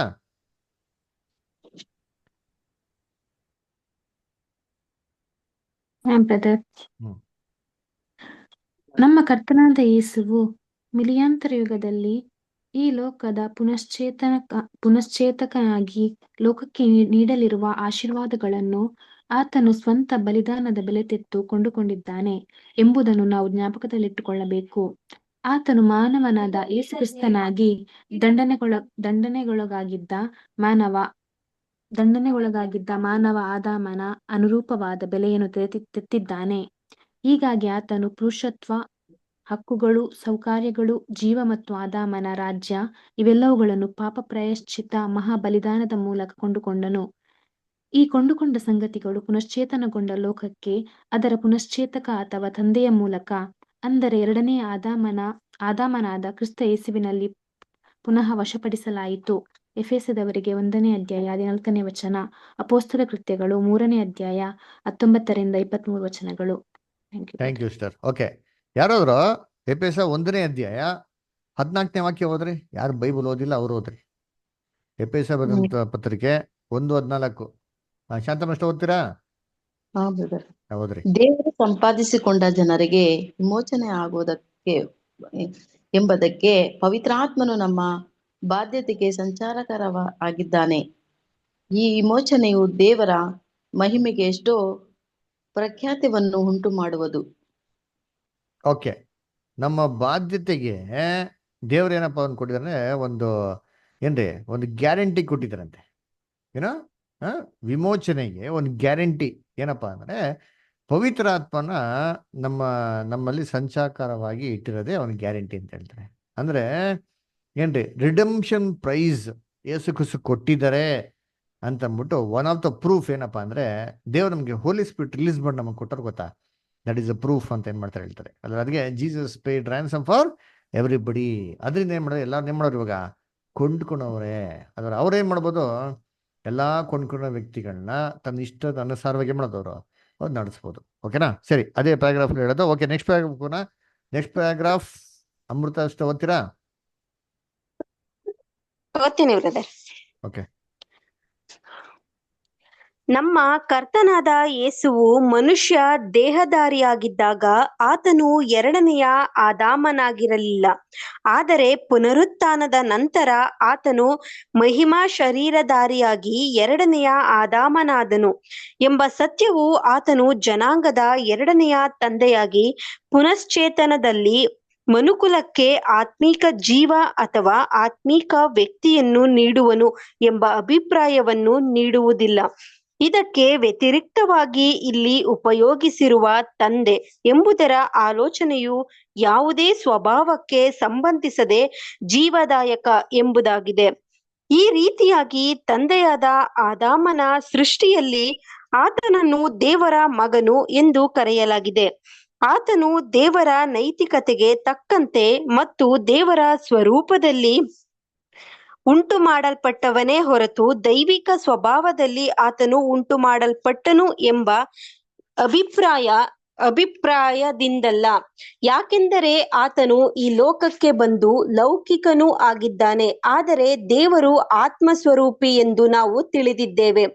ದೇವರು ಜೀವದಾಯಕನಾಗಿ ಆತನ ಸಕ್ರಿಯ ಕಾರ್ಯಕರ್ತನು ಮತ್ತು ನಮ್ಮ ಕರ್ತನು ಆದಾತನ ಮೂಲಕ ಎಲ್ಲಾ ಸೃಷ್ಟಿಗಳ ತಂದೆಯಾಗಿದ್ದಾನೆ ಎಂಬ ತತ್ವವು ಒಳಗೊಂಡಿರುವ ಶಕ್ತಿಯ ಬಗ್ಗೆ ಮುಂದಿನ ಅಧ್ಯಾಯದಲ್ಲಿ ನಿಷ್ಕಳಂಕನು ಎಂಬ ತಲೆಬರಹದಡಿಯಲ್ಲಿ ಹೆಚ್ಚು ವಿಶಿಷ್ಟವಾಗಿ ತೋರಿಸಲಾಗಿದೆ.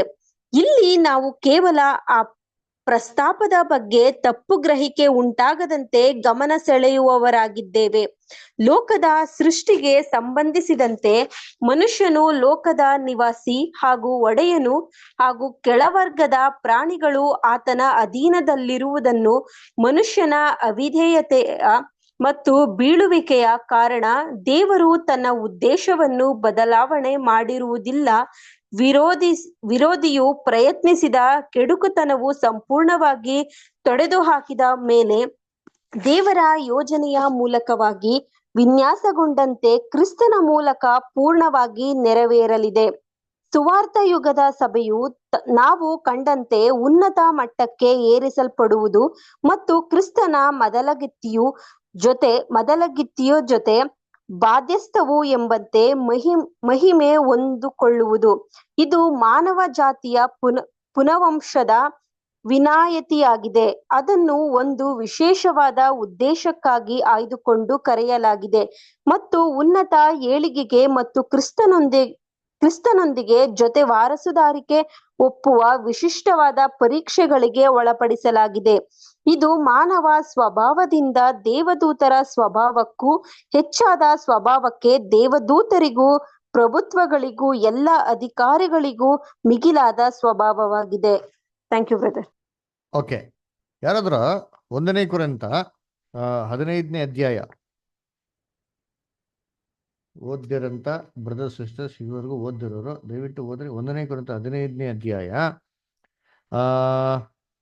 45ರಿಂದ ಹಿಡಿದು 47. ಅನಿತ ಅಷ್ಟು ಓದಿ. ಬರೆದಿರುವ ಪ್ರಕಾರ ಮೊದಲನೆಯ ಮನುಷ್ಯನಾದ ಆದಾಮನು ಜೀವಾತ್ಮನಾದನು ಮತ್ತು ಕಡೆ ಆದಾಮನು ಬದುಕಿಸುವ ಆತ್ಮನಾಗಿದ್ದಾನೆ. ನೋಡ್ರ, ಇಲ್ಲಿ ಹೇಳ್ತಾರೆ ಮೊದಲನೆಯ ಆದಾಮನು ಕಡೆಯ ಆದಾಮನು ಅಂತ ಹೇಳ್ತಾರೆ. ಮೊದಲನೇ ಆದಾಮನು ಏನಪ್ಪಾ ಅಂತಂದ್ರೆ ಬದುಕುವಂತ ಆತ್ಮನಾದನು ಅಂತ ಕೊಡ್ತಾರೆ. Correct sister? ಹೌದು. ಅಲ್ಲರ ಬದುಕುವಂತ ಆತ್ಮನಾದನು. ನೋಡ್ರ, ಜೀವಾತ್ಮ ಅದಕ್ಕಿಂತ ಸತ್ತಾತ್ಮನಾಗಿದ್ದ ಅಂತ ಅರ್ಥ. ಎಷ್ಟು ಏನಾಗಿದೆ ಈ ವರ್ಡ್ಸ್ ಕೂಡ ಇದೆ. ಏನಂತಾರೆ, where you can prove the soul dies. So Adam was a dead soul ಅಲ್ವರ. ಸೊ ಅವನಿಗೆ ಆತ್ಮನೇ ಇರಲಿಲ್ಲ ಅಲ್ವರ, ಅವನ್ ಜೀವಂತವಾಗಿ ಇರಲಿಲ್ಲ. ಅವನು ಯಾವಾಗ ಜೀವಂತವಾಗಿ ಬಂದನೋ ಅವನೇನಂತ ಬದುಕುವಂತ ಆತ್ಮನಾದನು ಅಲ್ವರ. ಸದ್ಕೊಂಡು ಜೀವಾತ್ಮನಾದನು. ಅದು ಎರಡನೇ ಆದಮನ್ ಏನಪ್ಪ ಅಂತಂದ್ರೆ ಏನ್ರಿ ಏನಂತೆ ಅವ್ರ ಬದುಕಿಸುವಂತ ಆತ್ಮ ಅಂದ್ರೆ ಏನಪ್ಪಾ ಅಂತಂದ್ರೆ ಅವರು ಎಂತ ಒಂದು ಶರೀರದಲ್ಲಿ ಇದಾರಪ್ಪ. ಆ ಎರಡನೇ ಆದಮ ಅಂತಂದ್ರೆ ಅವ್ರು ಇರೋದು ಆತ್ಮಿಕ ಶರೀರ.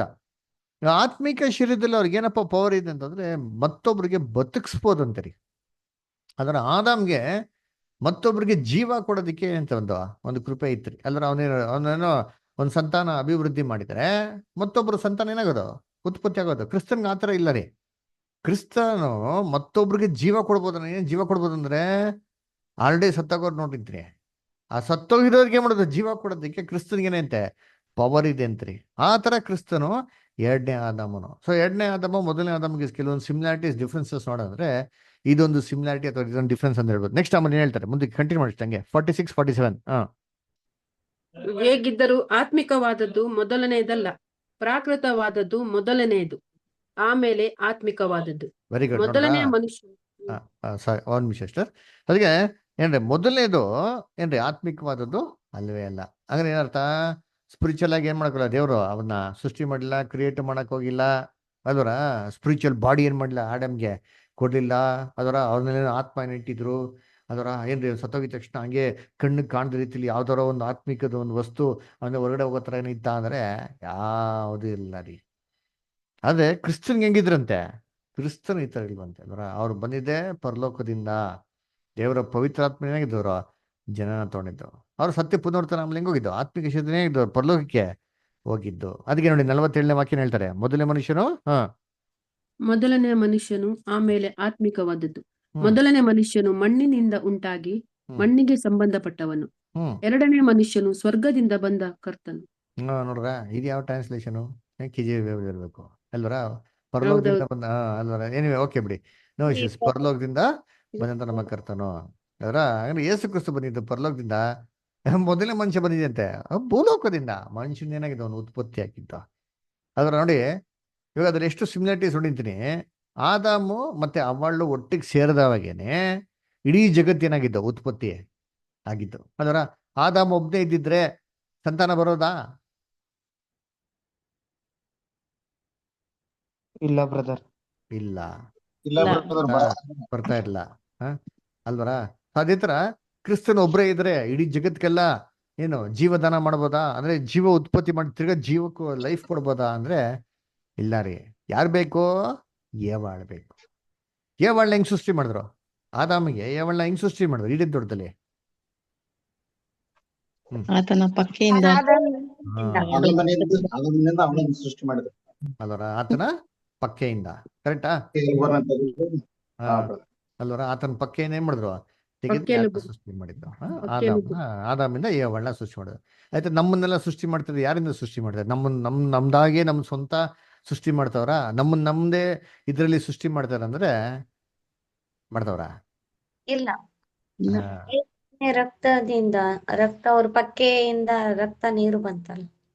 Very good. ಅದರ ಏಸು ಕೂತ್ಕೊಂಡ ರ್ಯಾನ್ಸಮ್ ಇಂದ ಆಮೇಲೆ ಹೇಳ್ತಾರೆ ಇದು ಬಲದಿಂದ ಅಲ್ಲ, ಸಾಮರ್ಥ್ಯದಿಂದ ಅಲ್ಲ, ದೇವರ ಪವಿತ್ರ ಆತ್ಮದಿಂದ. ಸತ್ಯ ನೋಡ್ಬೇಕಾದ್ರೆ ದೇವರ ಕೃಪೆಯಿಂದ, ದೇವರ ದಯೆಯಿಂದ, ದೇವರ ತನ್ನ ಪವಿತ್ರ ಆತ್ಮ ನಮ್ಮನ್ನೇನ್ ಮಾಡ್ತಾರೆ ಇವತ್ತ ಕ್ರಿಸ್ತ ಸ್ವರೂಪಕ್ಕೆ ಡೆವಲಪ್ ಮಾಡ್ತಾವ್ರೆ ಅಲ್ವರ. ಆಮೇಲೆ ಏನ್ರಿ ಆದಾಮ್ಗೆ ಯಾರ ಮೇಲೆ ತುಂಬಾ ಪ್ರೀತಿ ಇತ್ತು? ಅವ್ವ ಮೇಲೆ. ಪ್ರಾಣಿಗಳ ಮೇಲೆ? ಪ್ರಾಣಿ, ಗಿಡ, ಮರ, ಹಣ್ಣು ಅದ್ಮೇಲೆ ಪ್ರೀತಿ ಇತ್ತ ಇಲ್ವಾ? ಅವರೇ ಹೆಸರು ಕೊಟ್ಟಿದ್ದು ಇತ್ತು. ಆದ್ರೆ ಅಧಿಕವಾಗಿ ಯಾರನ್ನ ಪ್ರೀತಿ ಮಾಡ್ತಾ ಇದ್ದ ಅವನ? ಅವಳನ್ನ. ಅಲ್ವರ. ಅದೇ ತರ ಕ್ರಿಸ್ತನು ಎಲ್ಲಾನು ಪ್ರೀತಿ ಮಾಡ್ತಾರೆ, ಏನ್ ತೊಂದ್ರೆ ಇಲ್ಲ. ಅದೇ ಅಧಿಕವಾಗಿ ಯಾರನ್ನ ಪ್ರೀತಿ ಮಾಡ್ತಾರೆ? ತನ್ನ ಸಭೆಯನ್ನ ಪ್ರೀತಿ ಮಾಡ್ತಾರೆ ನೋಡ್ರ. ಅದಕ್ಕೆ ನೋಡ್ಬೇಕಾರೆ ಏನ್ ಹೇಳ್ತಾರೆ ಯೇಸು ಕ್ರಿಸ್ತು? ನಾನ್ ಪ್ರೇಯರ್ ಮಾಡ್ತೀನಿ. ಯಾರಿಗೋಸ್ಕರ ಪ್ರೇಯರ್ ಮಾಡ್ತೀನಿ? ಇಡೀ ಲೋಕಕ್ಕೆಲ್ಲ ಪ್ರೇಯರ್ ಮಾಡ್ತೀನಿ ಅಂದ್ರ?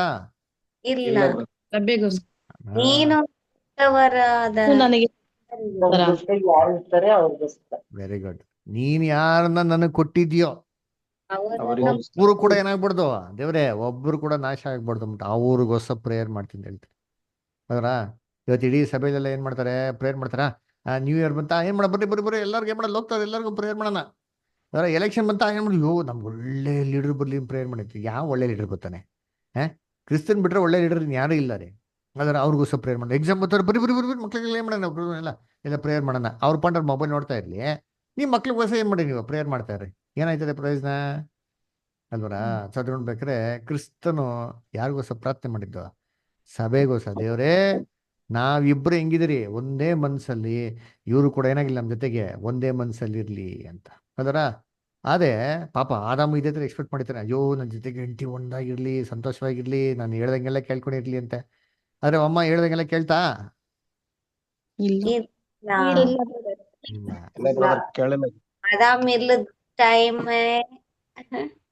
ನೋಡ್ರ. ಹೆಣ್ಮಕ್ಳು ಎಷ್ಟು ಚೆನ್ನಾಗಿ ಉತ್ತರ ಕೊಡ್ತಾರಲ್ವ, ವೆರಿ ಗುಡ್, ಸಬಾಸ್, ಕೀಪ್ ಇಟ್ ಅಪ್. ಅದರ ಅದಕ್ಕೆ ಹೆಣ್ಮಕ್ಳಿಗೆ ಫಾಸ್ಟ್. ಎಲ್ಲ ಗಂಡು ಮಕ್ಳು ನೋಡಿ ಎಷ್ಟು ಮೌನವಾಗವ್ರೆ. Very good. ಅದರ ಅದೇ ಹೆಣ್ಮಕ್ಳು ಸವಾಸ ಅಲ್ವರ? ಅದಕ್ಕೆ ಹೇಳಿ ಮತ್ತೆ ಏನು ಮಾಡಲಿಲ್ಲ. ಇವತ್ತು ನಾವೆಲ್ಲ ಸಭೆ ನಾವೆಲ್ಲ ಹೇಳಿ ಮತ್ತೆ ಎಲ್ಲಿ ಕೇಳ್ತೀರಿ? ಕ್ರಿಸ್ತನು ಹಿಂಗ್ ಮಾಡು ಅಂತಂದ್ರೆ ನಾವೇನು ಹೇಳ್ತೀರಿ? ನೀ ಹೇಳ್ದಂಗೆ ಕೇಳಕತ್ತೀರಿ, ಹೋಗಪ್ಪ, ಆಗಲ್ಲ ನನಗೆ ಅಲ್ವರ? ನಾವು ಹೇಳಿದ ಮತ್ತೆ ಏನು ಮಾಡ್ತೀರಿ? ಎಲ್ಲಿ ಕೇಳ್ತೀರಿ? ಅವ್ರು ಇರ್ಬೇಕಾರೆ ಚೆನ್ನಾಗಿ ಕೇಳ್ತಾ ಇರ್ತೀನಿ ನೋಡ್ತೀನಿ. ನಾವೆಲ್ಲ ಸಭೆಯಲ್ಲಿ ಇರ್ಬೇಕಾರೆ ಹೆಂಗಿರ್ತೀರಿ? ಚೆನ್ನಾಗೆ ಗುಡ್ಡಾಗಿರ್ತೀರ ಇಲ್ವಾ? ಸಭೆ ಎಲ್ಲ ಇರ್ಬೇಕಾರೆ ಜೊತೆಗೆಲ್ಲ ಒಟ್ಟಿಗೆ ಸಭೆ ಬಿಟ್ಟು ಹೋಗ್ಬಿಡ್ಲಿ ಏನ್ರಿ ಏನಾಗ್ತಾರೆ? ಸಂಡೇ ಒಂದಿನ ಒಟ್ಟಿಗೆ ಸೇರಿದ್ರೆ ಚೆನ್ನಾಗಿರ್ತಿದ್ ತಿಳ್ಕೊಳ್ಳಿ. ಒಟ್ಟಿಗೆ ಸೇರಲ್ಲ ತಿಳ್ಕೊಳ್ಳಿ, ಏನಾಯ್ತಾರೆ ಹೇಳ್ರಿ? Mind collapse. ಇನ್ನೊಂದು ವಾರ ಇರ್ತಾರೆ ನೋಡಿರ್ತೀನಿ, ಆ ವಾರದಲ್ಲಂತ ಇನ್ನ ಅಧ್ವಾನ ಅಂತೀನಿ ನೋಡಿರ್ತೀನಿ ಅಲ್ವರ? ಅವಾಗೇ ನಮ್ಗೆ ಟ್ರ್ಯಾಪ್ ಬಿಡೋದು. ಸೇತನ ಯಾವಾಗ ಗೊತ್ತಾ ಅಟ್ಯಾಕ್ ಮಾಡ್ದ? ಏವಳ್ನ ಯಾವಾಗ ಅಟ್ಯಾಕ್ ಮಾಡ್ದ? ಆದಾಮ್ ಜೊತೆಗೆ ಇರ್ಬೇಕಾದ್ರೆ ಅಟ್ಯಾಕ್ ಮಾಡದ್ನಾ? ಅದೇ ನಮ್ಗೆ ಟೆಂಪ್ಟೇಷನ್. ನಾವು ಯಾವಾಗ ಒಂಟಿಯಾಗಿರ್ತೀವಿ ನೋಡಿರ್ತೀನಿ, ಸೇತಾನ ಅವಾಗೇ ನಮ್ಮ ಮನ್ಸಲ್ಲಿ ಹುಳ ಬಿಡ್ತಾನೆ. ಹುಳ ಬಿಟ್ಟಿ ಬಿಟ್ಟಿ ಬಿಟ್ಟಿ ತಲೆ ಕೆಡಿಸ್ತಾ ನೋಡಿರ್ತೀನಿ. ಏವಳ್ನ ಹೆಂಗ್ ಅಟ್ಯಾಕ್ ಮಾಡ್ತೀನಿ ಗೊತ್ತಾ? ನನ್ನ ಥಾಟ್ ಅಷ್ಟೇ ಇತ್ತು, ಬೈಬಲ್ ವಾಕ್ಯ ಇಲ್ಲ. ಅದೇ ನಾನು ಹಿಂಗೆ ಯೋಚನೆ ಮಾಡ್ತೀನಿ. ಹೇಗೆ ಅಂತಂದ್ರೆ, ಬೈಬಲ್ನಲ್ಲಿ ಸೇತಾನ ಏನ್ ಹೇಳ್ತಾರೆ ಅಂದ್ರೆ ವಾಯುಮಂಡಲ ಅಧಿಕಾರಸಂತ ಅಧಿಪತಿ ಅಂತ ಹೇಳ್ತಾರೆ. ಕರೆಕ್ಟಾ? ಆಮೇಲೆ ಬೈಬಲ್ ಹೇಳ್ತಾರೆ ಕತ್ಲಿಗೆ ಅಧಿಪತಿ ಅಂತ ಹೇಳ್ತಾರೆ. ಕರೆಕ್ಟಾ? ಇಂಗ್ಲಿಷ್ ಬರ್ತಾರೆ is the prince of the power of darkness ಅಂತ ಹೇಳ್ತಾರೆ. ಅಂದ್ರೆ ಅವನು ಎಫೆಸ 6:12 ಬರ್ತದೆ, ನಮ್ಮ ಹೋರಾಟ ಏನ್ರಿ ಮನುಷ್ಯನ ಮಾತ್ರ ಸಂಗಡ ಅಲ್ಲ, ವಾಯುಮಂಡಲದ ದುರಾತ್ಮನ ಸೇನೆಗೆ ಅಂತ. ಅದರ ಈ ಕತ್ಲ ಒಂದು ಸೈನ್ಯ ಯಾರು ಅಂದ್ರೆ, ಈ ಕತ್ಲಲ್ಲೆಲ್ಲ ತುಂಬಾ ಕೆಲಸಗಳು ಮಾಡೋದು ಯಾರಪ್ಪ ಅಂದ್ರೆ ಸೇತಾನ್ ಕೆಲಸ. ಕರೆಕ್ಟಾ? ಸೇತಾನ್ ಕೆಲಸನೇ ಅವನು ಕತ್ಲು, ಕಪ್ಪು ಎಲ್ಲ ಅವಂದೇ ಟ್ರೇಡ್ ಮಾರ್ಕ್ಗಳು. ಅದರ ಮೋಸ್ಟ್ಲಿ ಪ್ರಾಬಬ್ಲಿ ಸೇತಾನು ಏವಳ್ನ ಯಾವಾಗ ಅಟ್ಯಾಕ್ ಮಾಡಿರ್ತಾನೆ ಅಂತಂದ್ರೆ, ಇವನೇನ್ರಿ ಕತ್ಲಲ್ಲಿ ಏನ್ ಮಾಡ್ತಾನೆ? ಮೋಸ್ಟ್ಲಿ ಬೆಳಿಗ್ಗೆ ಹೊತ್ತಲ್ಲ, ಹಗ್ಲಲ್ಲಿ ಮಾಡಿರಲ್ಲ, ಹಗ್ಲಲ್ಲಿ ಪ್ರಾಣಿಗಳೆಲ್ಲ ತಿರ್ಗಾಡ್ತಾ ಇರ್ತಾರೆ. ಆದಾಮ್ ಇರ್ತಾನೆ, ಮೋಸ್ಟ್ಲಿ ಆದಾಮ್ ಚೆನ್ನಾಗಿ ನಿದ್ದೆ ಹೊಡಿತಾ ಇರ್ಬೇಕಾರೆ ಏನ್ ಮಾಡ್ತಾನೆ ಸೇತಾನು? ಇವಳು ತಲೆನ ಬೆಳಗ್ಗೆಯಿಂದ ಕೆಡಿಸಿತ್ತ ನೋಡ್ರಿ. ಎಷ್ಟೋ ದಿನದಲ್ಲಿ ಒಂದೇ ದಿವಸ ಕೆಟ್ಟಿರಲ್ಲ, ಸ್ವಲ್ಪ ದಿನದಿಂದ ಏನಾಗಿರ್ತಾರೆ, ಸ್ವಲ್ಪ ಹುಳ ಬಿಟ್ಟಿ ಬಿಟ್ಟಿ ಬಿಟ್ಟಿ ಏನಾಗಿರ್ತದೆ. ಒಂದು ದಿನ ರಾತ್ರಿ ಏನ್ ಮಾಡ್ತಾನೆ? ಲಾಕ್ ಮಾಡಿತಾನೆ ನೋಡಿತೀನಿ. ತಿನ್ಬಾರ್ದ ಅಂತ ಹಣ್ಣನ್ ಏನ್ ಮಾಡ್ತಾನೆ? ತಿನ್ನ ರೀತಿಲಿ ಮಾಡಿತಾನೆ. ಅದೇ ತರ ಏನ್ರಿ ನಾವು ಕ್ರಿಸ್ತನ್ ಜೊತೆಗಿರ್ಬೇಕಾದ್ರೆ ಏನ್ರಿ ನಮಗೆ ಯಾವುದೇ ರೀತಿ ತೊಂದರೆ ಇಲ್ಲ. ಕತ್ಲಲ್ಲಿ ಇರ್ತೀರಿ ಅಂತ ತಿಳ್ಕೊಳ್ಳಿ. ಬೆಳಕಿನ ಮಕ್ಕಳು ಬೆಳಕನ್ನ ಏನಾಗಿರ್ಬೇಕು ಇರ್ಬೇಕು. ಅದು ಬಿಟ್ಟು ನಾವು ಸೋದರಿ ಅನ್ಯೋನ್ಯತೆ ಬಿಟ್ಟು ಸಪ್ರೇಟ್ ಆಗಿದ್ರೆ ಅದೇ ಕತ್ಲು. ಲೋಕದಲ್ಲಿ ಎಷ್ಟೋ ಸೂರ್ಯ ಬೆಳಕಿರ್ಬೋದು, ಡೇ ಇರ್ಬೋದು, ಎಲ್ಲ ಇರ್ತದೆ. ಆದ್ರೆ ಕತ್ಲು ಸತ್ಯ ಇಲ್ಲ ಅಂತ ತಿಳ್ಕೊಳ್ಳಿ, ನಮ್ಮನ್ನೇನ್ ಮಾಡೋ ಸೇತಾನ ಅವಾಗೆ ಅಟ್ಯಾಕ್ ಮಾಡ್ತಾನೆ. ಹೆಂಗ್ ಅಟ್ಯಾಕ್ ಮಾಡ್ತಾನೆ? ಏನೋ ಹುಳ ಬಿಟ್ಟಿರ್ತಾನೆ, ಆ ಹುಳ ಇಮ್ಮಿಡಿಯೇಟ್ ಕೆಲಸ ಮಾಡಲ್ಲ. ಸ್ವಲ್ಪ ದಿನ ಕೆಲಸ ಮಾಡಿ ಮಾಡಿ ಮಾಡಿ ಮಾಡಿ ಏನಾಗ್ತದೆ, ಮೈಂಡ್ ಡಿಸ್ಟರ್ಬ್ ಆಗಿ ಹೆಂಗೆ ತಿನ್ಬಾರ್ದಾಗಿರೋ ಹಣ್ಣನ್ನ ಅವಳ ಕೈಲೇ ತಿನ್ನಿಸ್ಬಿಟ್ಟು ತಾನು ಏನೋ ಗೊತ್ತಿಲ್ದಿರೋ ಒಂಥರ ಸೈಲೆಂಟ್ ಆಗಿ ಆಗ್ಬಿಟ್ಟು ನಮ್ಮ ಕೈಲೂ ಮಾಡಬಾರ್ದಾಗಿರೋ ಕೆಲಸ ಮಾಡಿಸ್ಬಿಟ್ಟು ಏನ್ ಮಾಡ್ತಾನೆ? ಸೈಲೆಂಟ್ ಆಗಿ ಇದ್ಬಿಡ್ತಾನೆ. ನಾವು ಯಾರ ಕೋಪಕ್ಕೆ ಗುರಿ ಆಗ್ತೀರಿ? ದೇವ್ರ ಕೋಪಕ್ಕೆ ಏನಾಗ್ತೀರಿ? ಗುರಿ ಆಗ್ತೀರಿ. ಅವಳು ಹೆಂಗ್ ಗುರಿ ಆದ್ಲೋ ದೇವ್ರ ಕೋಪಕ್ಕೆ ಗುರಿ ಆದ್ಲು ಅಲ್ವರ? ಇವಾಗ ಯೋಚನೆ ಮಾಡ್ರಿ, ಬೈಬಲಲ್ಲಿ ಒಂದು ವಾಕ್ಯ ಹೇಳ್ತಾರೆ ನೋಡಿದ್ರ? ಏನ್ ವಾಕ್ಯ ಅಂತಂದ್ರೆ ಒಂದು ನೋಡಿಸ್ ನೋಡಿ, ತಿಮೋತಿಯಲ್ಲಿ ಬರ್ತೀನಿ. ತಿಮೋತಿ ಓಪನ್ ಮಾಡಿ. ತಿಮೋತಿಯಲ್ಲಿ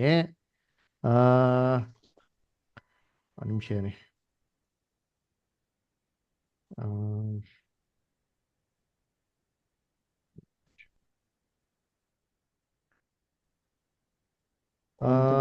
first Timothy 2nd chapter 14th verse ಓದಿ. 1ನೇ ತಿಮೋತಿ 2:14. ಇದಲ್ಲದೆ ಆದಾಮನು ವಂಚನೆಗೆ ಒಳಬೀಳಲ್ಲ, ಸ್ತ್ರೀ ವಂಚನೆಗೆ ಒಳದು ಅಪರಾಧಿಯಾದಳು. ನೋಡ್ರ, ಅಪರಾಧಿ ಆದಳು. ಇವಾಗ ಯೋಚನೆ ಮಾಡಿ, ಏವಾಳ ಅಪರಾಧಿ ಆಗಿದ ತಕ್ಷಣ ಆದಾಮಗೆ ಗೊತ್ತೋ ಗೊತ್ತಿಲ್ಲ ಇವಳು ಹೋಗ್ತಾಳೆ ಅಂತ ಗೊತ್ತು.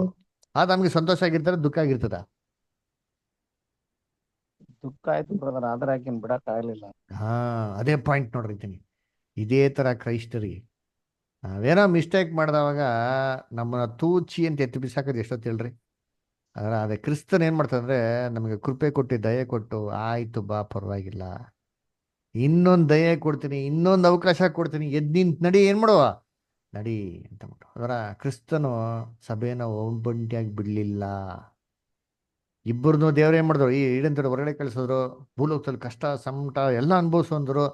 ಅವ್ರ ಆದಾಮ್ ಜೊತೆಗೆ ಇದ್ರು ಅಂತೀನಿ. ಇದೇ ತರ ಕ್ರಿಸ್ತನು ನಾವು ಲೋಕದಲ್ಲಿ ಕಷ್ಟ ಸಂಕಟ ಶ್ರಮೆನೆಲ್ಲ ಅನುಭವಿಸ್ತಾ ಇರ್ಬೇಕಾರೆ ನಮ್ಮ ಜೊತೆಗೆ ಯಾರು ಇರ್ತಾರಲ್ಲ ಅವ್ರಂತ ಏನಾಗಿರ್ತಾರೆ, ಇದ್ದೇ ಇರ್ತಾರೆ. ಅದಕ್ಕೆ ಮೊದಲನೇ ಆದಾಮನು ಎರಡನೇ ಆದಾಮನು ಎಷ್ಟೆಷ್ಟೋ ಸಿಮಿಲಾರಿಟೀಸ್ಗಳು ಏನಾಗಿರ್ತದೆ, ಅದಿರ್ತದೆ. ಅದರ ಅದನ್ನೇ ಕರ್ತನಲ್ಲಿ ಪ್ರೀತಿ ಅನಿಸಗಳೇ ಈ ಒಂದು ಎಂತ ಸ್ಪೆಷಲ್ ಆಪರ್ಚುನಿಟಿ. ಅದರ ಇದು ಏನಾಗಿರೋದು, ಸುವಾರ್ತೆಗಳಲ್ಲಿ ಸಭೆಗೆ ಮಾತ್ರ ಏನಾಗಿರೋದು, ಇದು ಸೀಮಿತವಾಗಿರೋದು. ನೋಡಿ, ಒಂದು ರೀತಿಯಲ್ಲಿ ನೋಡ್ಬೇಕಾರೆ ಏನ್ರಿ, ಒಂದು ರೀತಿ ಆಶೀರ್ವಾದ. ಅದರ ಯೋಚನೆ ಮಾಡಿ, ಇವಾಗ ಏವಾಳಿಂದ ಒಂದು ಆಶೀರ್ವಾದ ಏನಪ್ಪ ಬಂದು, ಒಂದು ತುಂಬಾ ಕೆಟ್ಟದ್ದು ನಡೆದಿದೆ, ಇಲ್ಲ ಅಂತಿಲ್ಲ. ಆದ್ರೆ ಒಂದು ಆಶೀರ್ವಾದ ಏನಪ್ಪ ಬಂತು ಅಂದ್ರೆ, ನಮಗೆ ದೈವಿಕ ಸ್ವಭಾವ ಸಿಕ್ಕೋದಕ್ಕೆ ಏನಾಯ್ತು, ಒಂದು ಅವಕಾಶ ಸಿಕ್ತು. ಇದ್ರಲ್ಲಿ ಏನಪ್ಪ ಗೊತ್ತಾಗ್ತಂದ್ರೆ, ಎಷ್ಟೇ ಕೆಟ್ಟದ್ದಿರ್ಲಿ ಲೋಕದಲ್ಲಿ, ಆ ಕೆಟ್ಟದ್ನೆಲ್ಲ ದೇವ್ರು ಒಳ್ಳೇದ್ ಮಾರ್ಪಾಡು ಮಾಡಕ್ಕೆ ಏನಿದೆ, ದೇವ್ರಿಗೆ ಏನಿದೆ, ಸಾಮರ್ಥ್ಯ ಇದೆ. ಅದರ ದೇವ್ರಿಗೆಲ್ಲ ಅಸಾಧ್ಯವಾದದ್ದು ಯಾವುದೂ ಇಲ್ಲ. ಸೇತಾನ ಏನ್ ಮಾಡ್ಬಿಟ್ಟ, ಇಡೀ ಲೋಕನ ಕೆಡಿಸ್ಬಿಟ್ಟು ತನ್ನನ್ನು ತಾನೇ ವಶಪಡಿಸ್ಕೊಬೇಕು ಅಂತ ಎಷ್ಟೋ ಪ್ರಯತ್ನ ಮಾಡ್ದ. ಆದ್ರೆ ಯಾವ ದೇವ್ರು ಏನ್ ಮಾಡ್ರ, ಅದನ್ನ ಬಿಟ್ಟಿದ್ರು. ಮನೆ ತಿಳ್ಕೊಂಡ್ಬಿಟ್ಟ, ನನ್ನ ಪ್ಲಾನೇ ಸಕ್ಸಸ್ಫುಲ್ ಆಗೋಯ್ತು ಅಂದ್ಬಿಟ್ಟು. ಆದ್ರೆ ಗಾಡ್ಸ್ ಪ್ಲಾನೇ ಸಕ್ಸಸ್ಫುಲ್ ಆಗೋದು. ದೇವ್ರು ಏನ್ ಮಾಡೋದು, ಇನ್ನು ಒಳ್ಳೆ ಪಾಠಕ್ಕಾಗಿ ಜನಗಳಿಗೆ ಏನಾಗ್ಲಿ ಒಳ್ಳೆ ಪಾಠ ಕಲೀಲಿ, ಇನ್ನೊಂದ್ಸತಿ ಅಂಥದ್ದು ಏನ್ ಮಾಡಕ್ ಹೋಗ್ಬಿಡ್ದು, ಆಯ್ಕೆನೇ ಮಾಡಬಾರ್ದು. ಅಲ್ವರ, ಜನಗಳ ಬಾಯಿಂದ ಬರಬೇಕು ಅಂಥವ್ರು ನಮ್ಗೆ ಬೇಡ, ಇಂಥ ದುಷ್ಟ ಒಂದು ಸಂಸ್ಥೆ, ಇಂಥ ದುಷ್ಟ ವ್ಯವಸ್ಥೆ ನಮಗೆ ಬೇಡ ಅಂತ ಹೇಳ್ಬೇಕು ನೋಡಿರ್ತೀನಿ ಜನಗಳ ಬಾಯಿಂದ. ಆ ಥರ ಒಂದು ಸಿಚುವೇಶನ್ ಏನ್ ಮಾಡೋದು, ದೇವರು ಕ್ರಿಯೇಟ್ ಮಾಡ್ಕೊಂಡ್ ಬರ್ತಾರೆ. ಅದ್ರ ಹಿಂಗೆ ಅಲ್ವರ, ಅದನ್ನ ಕರ್ತನಲ್ಲಿ ಪ್ರಿಯಗಳೇ ಏನ್ರಿ. ನೆಕ್ಸ್ಟ್ ಪ್ಯಾರಾಗ್ರಾಫ್ ಓದೋಣ. ನೆಕ್ಸ್ಟ್ ಪ್ಯಾರಾಗ್ರಾಫ್ ಮ್ಯಾಗಿಷ್ಟ ಓದ್ತೀರಾ? ಹೌದಾ, ಸರಿ. ಅನಿತಾ ಅಷ್ಟ ಓದ್ತೀರಾ? ಓಕೆ, ದಿವ್ಯ ಅಷ್ಟ ಓದಿ. Okay brother. ಪವಿತ್ರಾತ್ಮರಿಗಾಗಿ ಪ್ರಾರ್ಥಿಸುವುದು. Praying for the holy spirit. ಕೆಟ್ಟವರಾದ ನೀವು ನಿಮ್ಮ ಮಕ್ಕಳಿಗೆ ಒಳ್ಳೆ ಪದಾರ್ಥಗಳನ್ನು ಕೊಡಬಲ್ಲವರಾದರೆ ಪರಲೋಕದಲ್ಲಿರುವ ನಿಮ್ಮ ತಂದೆಯು ತನ್ನನ್ನು ಬೇಡಿಕೊಳ್ಳುವವರಿಗೆ ಎಷ್ಟೋ ಹೆಚ್ಚಾಗಿ ಪವಿತ್ರಾತ್ಮ ವರವನ್ನು ಕೊಡುವನಲ್ಲವೇ. ಲೂಕ 11ನೇ ಅಧ್ಯಾಯ 13ನೇ ವಚನ. ಎಲ್ಲಾ ಸಂಗತಿಗಳು ಮಗನಿಂದ, ಆದರೂ ಇಲ್ಲಿ ಎಲ್ಲೆಡೆಗಳಂತೆ ಆತನು ಮಹಿಮೆ ಮತ್ತು ಗೌರವಗಳನ್ನು ಆಶೀರ್ವಾದ ಬುಗ್ಗೆಯಾಗಿ ತಂದೆಗೆ ಅರ್ಪಿಸುತ್ತಾನೆ. ವಿಮೋಚನೆಯ ಮತ್ತು ಪುನಃ ಸಂಧಾನದ ಸಮಗ್ರ ಕಾರ್ಯವು ಮಗನ ಮೂಲಕವಾಗಿ ತಂದೆಯ ಕಾರ್ಯವಾಗಿದೆ. ನಾವು ಹೆಚ್ಚು ಹೆಚ್ಚಾಗಿ ಆತನ ಪವಿತ್ರ ಆತ್ಮನನ್ನು ಹೊಂದಿಕೊಳ್ಳುವುದು ತಂದೆಯ ಇಷ್ಟಾನುಸಾರವಾಗಿದೆ ಎಂದು ನಮ್ಮ ಕರ್ತನು ಪ್ರಕಟಿಸುತ್ತಾನೆ. ನಾವು ಅದನ್ನು ಮಹತ್ವವಾದ ಆಶೀರ್ವಾದವನ್ನಾಗಿ ಬಯಸುವಂತೆಯೂ ಅದನ್ನು ಕೇಳಿಕೊಳ್ಳುವಂತೆಯೂ ಆತನು ನಮಗೆ ಅಪ್ಪಣೆ ನೀಡುತ್ತಾನೆ. ನಮ್ಮ ಪ್ರಾಪಂಚಿಕವಾದ ಆಶೀರ್ವಾದಗಳ ಬಗ್ಗೆ ನಮ್ಮ ವಿಮೋಚಕನು ಹೇಳುವಂತೆ, ನಮ್ಮ ಪರಲೋಕದ ತಂದೆಗೆ ನಮಗೆ ಯಾವ ಸಂಗತಿಗಳು ಬೇಕೆಂದು ತಿಳಿದದೆ. ನಮಗೆ ಯಾವ ಪ್ರಾಪಂಚಿಕ ಆಶೀರ್ವಾದಗಳು ಅಗತ್ಯವೆಂದು, ಯಾವುದು ಹಾನಿಕರವೆಂದು ನಮಗಿಂತ ಹೆಚ್ಚಾಗಿ ಆತನಿಗೆ ತಿಳಿದಿದೆ. ಆದುದರಿಂದ ಪಶ್ಚಾತ್ತಾಪ ಪಡೆದವರಂತೆ, ಅನ್ಯ ಜನರಂತೆ ನಾವು ಆಲೋಚಿಸಿ ಪ್ರಾಪಂಚಿಕ ಆಶೀರ್ವಾದಗಳನ್ನು ಬೇಡಿಕೊಳ್ಳಬಾರದು. ಆದರೆ ಅದಕ್ಕೆ ಬದಲಾಗಿ ಮಕ್ಕಳ ಸಂಬಂಧಕ್ಕೆ ಬಂದವರಂತೆ ಮತ್ತು ತಂದೆಯ ನೀಡುವಿಕೆಯ ಬಗ್ಗೆ ಪೂರ್ಣ ಭರವಸೆಯುಳ್ಳವರಾಗಿ, ಆತನು ಯಾವುದು ಉತ್ತಮವಾಗಿದೆಯೋ ಅವುಗಳನ್ನೇ ನೀಡುವನೆಂದು ನಾವು ನಿರೀಕ್ಷಿಸಬೇಕು. ಮತ್ತು ನಾವುಗಳು ಆ ವಾಗ್ದಾನ ಮತ್ತು ನಂಬಿಕೆಗಳಲ್ಲಿ ಹೆಚ್ಚು ತೃಪ್ತಿಗೊಳ್ಳಬೇಕು. Thank you brother. Thank you sister. ಅದರ ನೋಡ್ರಿ, ಇವಾಗ ಕಳೆದ ಪ್ಯಾರಾಗ್ರಾಫ್ ವರೆಗೂ ನಾವು ನೋಡಿದ್ದೇನಪ್ಪ ಅಂದ್ರೆ, ಸಭೆಗೆ ಸಪ್ರೇಟ್ ಆಗಿ ಏನ್ ಮಾಡಕ್ ಹೋಗಲ್ಲ, ಪವಿತ್ರಾತ್ಮ ದೀಕ್ಷಾಸ್ನಾನ ಕೊಡಕ್ ಹೋಗಲ್ಲ ರೀ. ನಾವು ದೀಕ್ಷಾಸ್ನಾನ ತಗೊಂಡಾಗ ಆಲ್ರೆಡಿ ಸಭೆಗೆ ಕೊಟ್ಟಂತ ಒಂದು ಪವಿತ್ರಾತ್ಮದಲ್ಲಿ ನಾವೇನ್ ಮಾಡ್ತೀರಿ, ಪಾಲ್ಗಾರ ಆಗ್ತೀರಿ ಅಷ್ಟೇ. ನಮ್ಗೇನು ಪರಲೋಕ ಸ್ಪೆಷಲ್ ಆಗಿ ನಮ್ಗೇನು ಕೊಡೋದಿಲ್ಲ. ಸಭೆಗೆ ಅಂತ ಒಂದ್ಸರಿ ಕೊಟ್ಟಿದ್ದಾರೆ, ಅದ್ರಲ್ಲಿ ನಾವೇನ್ ಮಾಡ್ತೀರಿ, ಪಾರ್ಟೇಕ್ ಮಾಡ್ತೀರಿ ಅಂತ ಗೊತ್ತಾಯ್ತು. ಮತ್ತೆ ಹಂಗಾದ್ರೆ ನಾವೇನ್ ಮಾಡ್ಬೇಕು ಅಲ್ವರ? ಹಾಗಾದ್ರೆ ನಾವು ಪವಿತ್ರಾತ್ಮಕ್ಕಾಗಿ ಪ್ರಾರ್ಥನೆ ಮಾಡಿ ಅಂತ ಹೇಳ್ತಲ್ಲ, ಅದೇನದು? ಅದನ್ನ ಈ ಒಂದು ಎಂತಾರೆ ಸಬ್ ಹೆಡಿಂಗ್ ನಲ್ಲಿ ತುಂಬಾ ಚೆನ್ನಾಗಿ ಹೇಳ್ತಾರೆ, praying for the holy spirit ಅಲ್ವರ. ಅದಕ್ಕೆ ಒಂದು ವಾಕ್ಯ ಹೇಳ್ತಾರೆ, ಓದೋಣ, ಚೆನ್ನಾಗಿದೆ. ಲೂಕ 11:13, ಲೂಕ 11ನೇ ಅಧ್ಯಾಯ 13ನೇ ವಾಕ್ಯ ನಮ್ಮ ನಡುವೆ ಓದ್ತೀನಿ. ಯಾರು ನೀವು ಓದ್ತೀರಾ? ಓದಿಷ್ಟ. ಕೆಟ್ಟವರಾದ ನೀವು ನಿಮ್ಮ ಮಕ್ಕಳಿಗೆ ಒಳ್ಳೆ ಪದಾರ್ಥಗಳನ್ನು ಕೊಡಬಲ್ಲವರಾದರೆ ಪರಲೋಕದಲ್ಲಿರುವ ನಿಮ್ಮ ತಂದೆ ತನ್ನನ್ನು ಬೇಡಿಕೊಳ್ಳುವವರಿಗೆ ಎಷ್ಟೋ ಹೆಚ್ಚಾಗಿ ಪವಿತ್ರಾತ್ಮ ವರವನ್ನು ಕೊಡುವವನಲ್ಲವೇ? ನೋಡ್ರಿ, ಇಲ್ಲೇ ಹೇಳ್ತಾರೆ, ಕೆಟ್ಟವರಾಗಿರೋ ನೀವು ನಿಮ್ಮ ಮಕ್ಳುಗಳಿಗೆ ಏನ್ ಕೊಡ್ಬೇಕು ಅಂದ್ರೆ ಒಳ್ಳೇದು ಕೊಡ್ಬೇಕು ಅಂತ ಅಂದ್ಬಿಟ್ಟು ನಿಮ್ಗೆ ಗೊತ್ತಿಲ್ವಾ? ಗೊತ್ತಲ್ವಾ? ಕರೆಕ್ಟಾಗಿ ಏನ್ ಮಾಡ್ತೀನಿ, ಕೊಟ್ಟೆ ಕೊಡ್ತೀರಾ ಅಂತ ಹೇಳ್ತಾರ ಅಲ್ವರ. ಅದೇನರ್ಥ? ಕರ್ತನಲ್ಲಿ ಪ್ರೀತಿ ಅನ್ಸಗಳೇ ಯೇಸು ಕ್ರಿಸ್ತನ ಇನ್ನೊಂದು ಕಡೆ ಬೇರೆ ಡಿಫ್ರಿನ್ಸಿಯೇಷನ್ ಕೊಡ್ತಾರೆ. ಅಲ್ವರ, ನಿಮ್ಮ ಮಕ್ಳುಗಳು ಯಾರಾದ್ರೂ ರೊಟ್ಟಿ ಕೇಳಿದ್ರೆ ನೀವು ಕಲ್ ಕೊಡ್ತೀರಾ? ಮೀನ್ ಕೇಳಿದ್ರೆ ನೀವು ಚೇಳ್ ಕೊಡ್ತೀರಾ? ಸರ್ಪ ಕೊಡ್ತೀರಾ ಅಂತ ಹೇಳ್ತಾರೆ ಅಲ್ವರ. ದುಷ್ಟ ಆಗಿರೋ ನಿಮಗೇನೆ ನಿಮ್ಗೆ ಇಷ್ಟೊಂದು ಒಂದು ಪರಿಜ್ಞಾನ ಐತೆ ಅಲ್ವರ, ನಿಮ್ಗೆ ಒಳ್ಳೆ ಮನ್ಸಿದೆ, ದುಷ್ಟರಾದ್ರೂ ಸರಿ ಒಳ್ಳೆ ಮನ್ಸಿನಾಗಿದೆ ಇದೆ. ಹಂಗಿರ್ಬೇಕಾದ್ರೆ ಇನ್ನು ಪರಲೋಕದ ದೇವ್ರು ಹೆಂಗಿರ್ಬೇಕು? ಅವ್ರು ದುಷ್ಟೇ ಅಲ್ಲ, ಅವ್ರ ಮನಸ್ಸು ಯಾವಾಗೂ ಒಳ್ಳೇದೆ, ಅವ್ರು ಯಾವಾಗೂ ಒಳ್ಳೆಯವ್ರೆ. ಅವ್ರ ಹತ್ರ ಯಾರಾದ್ರೂ ಬಂದ್ಬಿಟ್ಟು ಏನ್ರಿ ಅವ್ರು ಕೆಟ್ಟದ್ ಕೇಳಿದ್ರೆ ಕೆಟ್ಟದ್ ಕೊಡ್ತಾರ? ಹಂಗಾರೆ ಒಳ್ಳೇದು ತಾನೇ ಕೊಡ್ತಾರೆ. ಹಂಗಾರೆ ಅಲ್ಲಿ ಏನ್ ಹೇಳ್ತಾರೆ ಪಾಯಿಂಟ್ ಅಲ್ಲಿ, ನೀವು ಪವಿತ್ರಾತ್ಮನ ಕೇಳಿದ್ರೆ ದೇವ್ರು ಕೊಡ್ದಿರೇ ಇರ್ತಾರ ಅಂತ ಹೇಳ್ತಾರೆ. ಅದೇನರ್ಥ? ಹಂಗಾರೆ ದೇವ್ರು ಹತ್ರ ಪವಿತ್ರಾತ್ಮ ಕೇಳಿದ್ರೆ ದೇವ್ರು ನಮ್ಗೆ ಏನ್ ಮಾಡ್ತಾರೆ? ಪವಿತ್ರಾತ್ಮ ಚೆನ್ನಾಗಿ ಕೊಡ್ತಾ ಇರ್ತಾರ? ಏನಿದೆ ಅರ್ಥ ಅಲ್ವಲ್ಲ? ಇದು ಅರ್ಥ ಏನಪ್ಪಾ ಅಂದ್ರೆ ಕರ್ತನಲ್ಲಿ ಪ್ರೀತಿಗಳು ಇನ್ನ ಡೀಟೇಲ್ ಆಗಿ ನೆಕ್ಸ್ಟ್ ವೀಕಲ್ಲಿ ನೋಡೋಣ. ಈ ಪ್ಯಾರಾಗ್ರಾಫ್ ಏನ್ ಹೇಳ್ತಾರೆ ಅಂತಂದ್ರೆ ಏನ್ರಿ ನಾವು ಲೌಕಿಕವಾಗಿರೋಂಥ ವಿಚಾರಗಳಿಗಾಗಿ ಅಧಿಕವಾಗಿ ಏನ್ ಮಾಡಕ್ ಹೋಗ್ಬಾರ್ದು, ಪ್ರಾರ್ಥನೆ ಮಾಡಕ್ಕೆ ಹೋಗಂತ ಅವಶ್ಯಕತೆ ಇಲ್ಲ. ಯಾಕಪ್ಪ ಅವಶ್ಯಕತೆ ಇಲ್ಲ ಅಂತಂದ್ರೆ ಅದೆಲ್ಲ ನಿಮಗೆ ಬೇಕು ಅಂತಂದ್ಬಿಟ್ಟು ದೇವ್ರಿಗೇನಾಗಿದೆ ಗೊತ್ತಿದೆ ಅಂತ ಹೇಳ್ತಾ ಇದ್ರ. ನಿಮ್ಗೆ ಯಾವ ಟೈಮಲ್ಲಿ ಏನ್ ಕೊಡ್ಬೇಕೋ ಅದನ್ನ ಕರೆಕ್ಟಾಗಿ ಕೊಡಕ್ಕೆ ಏನಾಗಿದೆ ದೇವ್ರಿಗೆ ಕರೆಕ್ಟಾಗಿ ಗೊತ್ತಿದೆ ನೋಡ್ರಿ. ನಮ್ಗೆ ದೇವ್ರು ಅಧಿಕವಾಗೂ ಕೊಡಲ್ಲ ರೀ, ದೇವ್ರು ನಮ್ಗೆ ಕಮ್ಮಿಗೂ ಕೊಡಲ್ಲ ರೀ, ನಮ್ಗೆ ಎಷ್ಟು ಬೇಕೋ ಅಷ್ಟೇ ಕೊಡೋದು ಅಲ್ವರ. ದಾವಿದ್ ಏನ್ ಕೇಳ್ತಾನೆ ಹೇಳಿ ದೇವ್ರ ಹತ್ರ? ದೇವ್ರೇ ನಾನು ಅಧಿಕವಾಗಿ ಏನ್ ಮಾಡ್ಕೊಬಿಡ್ರಿ, ಶ್ರೀಮಂತನಾಗೆ ಕೊಡ್ಬೇಡಿ, ಬಡವನಾಗಿರೋದಿಲ್ಲ. ಶ್ರೀಮಂತನಾದ್ರೆ ಒಳ್ಳೇದಲ್ವಾ? ನಾವು ಚೆನ್ನಾಗಿ ದೇವ್ರಿಗೋಸ್ಕರ ತ್ಯಾಗ ಮಾಡ್ಬೋದಲ್ಲ, ಮಾಡ್ತೀರಾ? ದೇವ್ರನ್ನ ಮರ್ತು ಬಿಡ್ತೀನಿ ನೋಡೋಣ, ನಾವು ದೇವ್ರನ್ನ ಮರ್ತು ಬಿಡ್ತೀರಿ ಅಲ್ವರ. ದಾವಿದ್ ಹೇಳ್ತಾ ನೋಡ್ರಿ ಅವ್ನ ಬಾಯಿಂದ, ಎಂಥ ಅರಸನ್ರಿ, ಎಷ್ಟೆಲ್ಲ ಏನ್ ಕೂಡಿಕ್ಕಿದ ಅವನು ಅದ್ರ. ಸೊಲೊಮೋನನ ಆಲಯ ಬೈಬಲ್ ಹೇಳ್ಬೇಕ್ರೆ ಇಡೀ ಜಗತ್ತಲ್ಲಿ ಆ ಕಾಲದಲ್ಲಿ ವೆರಿ ಕಾಸ್ಟ್ಲಿಯೆಸ್ಟ್ ಬಿಲ್ಡಿಂಗ್ ಅನ್ಬೇಕಂದ್ರೆ ಸೊಲೊಮನ್ ಟೆಂಪಲ್ ರೀ. ಅವರಪ್ಪ ಅಷ್ಟೊಂದು ಆಸ್ತಿ ಮಾಡಿದ್ರೆ ಸೇರಿಸಿಟ್ಟಿದ. ಐಗುಪ್ತ ದೇಶದಿಂದ ಬಂದ್ರು ಗೊತ್ತಾ, ಐಗುಪ್ತ ದೇಶದ ಜನಗಳು, ಇಸ್ರೇಲ್ ಜನಗಳು ಐಗುಪ್ತ ದೇಶ ಹೊರಗಡೆ ಬಂದಲ್ಲ, ಅದೆಲ್ಲ ಏನಿಲ್ಲ ರೀ, ದಾವಿದ್ ಅಷ್ಟೊಂದು ಸೇರಿಸಿಟ್ಟಿದ್ದಾರೆ. ಯೋಚನೆ ಮಾಡಿದ್ದೀನಿ. ಆದ್ರೂ ಏನ್ ಹೇಳ್ತಾನೆ ದೇವ್ರ ಹತ್ರ ನೋಡ್ತೀನಿ, ಏನ್ ಅನ್ಬಿಟ್ಟ, ದೇವರೇ ನಾನು ಶ್ರೀಮಂತನಾಗ ಮಾಡ್ಬಿಟ್ರು ದೇವ್ರವನ್ನ. ಆದ್ರೆ ದಾವಿದ್ ಏನ್ ಕೇಳ್ತಾನೆ, ಅಯ್ಯೋ ನಾನು ನಿಮ್ ಮರ್ತೋಗ್ಬಿಡ್ತೀನಿ. ಯಾಕಂದ್ರೆ ನಮ್ಮ ಹತ್ರ ಅಧಿಕವಾಗಿ ದುಡ್ಡು ಇದ್ದಷ್ಟು ನಮ್ಮ ಮೈಂಡ್ ಏನಾಗ್ತಾರೆ ಹೇಳಿ, ನಮ್ಮ ಮೈಂಡ್ ಲೋಕದ ಕಡೆ ಹೋಗ್ತದೆ, ಲೋಕದ ಕಡೆ ಹೋಯ್ತದೆ. ಹೌದರ? ಏನ್ ಮಾಡೋಣ, ಈ ದುಡ್ಡು ತಗೊಂಡು ಎಲ್ಲಿ ಇನ್ವೆಸ್ಟ್ ಮಾಡೋಣ, ಈ ದುಡ್ಡನ್ನ ಹೆಂಗ್ ಬೆಳ್ಸೋಣ, ಈ ದುಡ್ಡಲ್ಲಿ ತೊಗೊಂಡು ಏನೋ ಮಾಡ್ಬೇಕಲ್ಲ, ಏನೋ ಒಂದು ಮೈಂಡ್ ಏನಾಗ್ತದೆ ಕುರಿತಾ ಇರ್ತಾರೆ ನೋಡ್ರಿ ಅಂತೀನಿ ಅದರ. ಅದಕ್ಕೆ ಅಧಿಕವಾಗಿರಂತ ದ್ರವ್ಯದ ಮೇಲೆ ಆಸೆ ಇರಬಾರ್ದು. ಬೈಬಲ್ ಹೇಳ್ತಾರಲ್ಲ, ಬೈಬಲ್ ಒಂದು ವಾಕ್ಯ ಇದೆ ನೋಡಿದ್ರ, ಒಂದು ಏನ್ರಿ ಅಧಿಕವಾಗಿರಂತ ಆಸ್ತಿ ಬಗ್ಗೆ ಒಂದು ಸಾಮ್ಯ ಇದೆ. ಒಬ್ಬ ಮನುಷ್ಯ ಏನ್ ಮಾಡಿದಂತೆ, ಅವತ್ತ ಒಂದು ಗೋಡೌನ್ ಇತ್ತಂತೆ, ಚೆನ್ನಾಗಿ ಲಾಭ ಎಲ್ಲ ಬರ್ತಾ ಇತ್ತಂತೆ. ಅವ್ನ ಏನ್ ಮಾಡದಂತೆ, ಏನ್ ಡಿಸೈಡ್ ಮಾಡದಂತೆ, ಒಂದಿನ ಇದೇನ್ ಮಾಡ್ಬಿಡೋಣ, ಈ ಗೋಡೌನ್ ಎಲ್ಲ ದೊಡ್ಡದು ಮಾಡೋಣ, ಓಡಾಡ್ಬಿಡೋಣ, ದೊಡ್ಡದು ಕಟ್ಟಣ ಅಂತ ಹೇಳಿದ್ರೆ ತುಂಬಾ ಚೆನ್ನಾಗಿ ನೋಡಿರ್ತೀನಿ. ಲೂಕ 12ನೇ ಅಧ್ಯಾಯ 15ರಿಂದ ಓದ್ಕೊಂಬ ನಿಂತೀನಿ. 15ರಿಂದ ಒಂದ್ ನಿಮಿಷ, 16ರಿಂದ 21 ಓದಿ. ಲೂಕ ಯಾರು ಓದ್ತೀರಾ ಸಿಸ್ಟರ್ಸ್? ಓಕೆ, ಪ್ರಭಾಂಟಿ ಓದ್ಬೋದಾ? ಓಕೆ, ಓದಿ. ಲೂಕ 12ನೇ ಅಧ್ಯಾಯ 16ರಿಂದ 21. ಓದ್ತೀನಿ.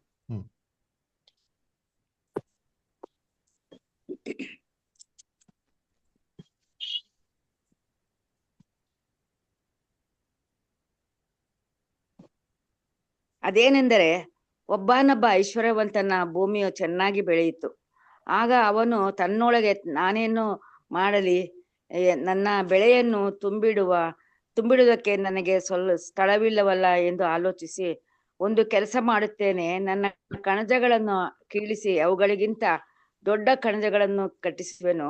ಅಲ್ಲಿ ನನ್ನ ಎಲ್ಲಾ ದವಸ ಧಾನ್ಯಗಳನ್ನು ಸರಕುಗಳನ್ನು ತುಂಬಿಟ್ಟು ನನ್ನ ಜೀವಾತ್ಮಕ್ಕೆ ಜೀವವೇ ಅನೇಕ ವರ್ಷಗಳವರೆಗೆ ಬೇಕಾದಷ್ಟು ಸರಕು ನಿನಗೆ ಬಿದ್ದರೆ ವಿಶ್ರಮಿಸಿಕೋ, ಊಟ ಮಾಡು, ಕುಡಿ, ಸುಖಪಡು ಎಂದು ಹೇಳುವೆನು ಅಂದುಕೊಂಡನು. ಆದರೆ ದೇವರು ಅವನಿಗೆ, ಬುದ್ಧಿಹೀನನು ನೀನು, ಈ ಹೊತ್ತು ರಾತ್ರಿ ನಿನ್ನ ಪ್ರಾಣವನ್ನು ನಿನ್ನ ಕಡೆಯಿಂದ ಕೇಳುವರು. ಆಗ ನೀನು ಸಿದ್ಧ ಮಾಡಿಟ್ಟಿರುವುದು ಯಾರಿಗಾಗುವುದು ಎಂದು ಹೇಳಿದನು.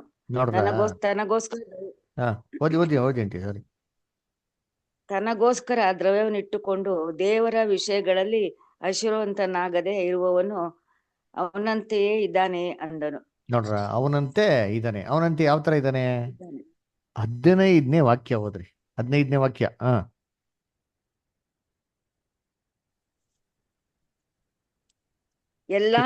ಎಲ್ಲಾ ಲಾಭಕ್ಕೂ ಎಚ್ಚರಿಕೆಯಾಗಿದ್ದು ನಿಮ್ಮನ್ನು ಕಾಪಾಡಿಕೊಳ್ಳಿರಿ.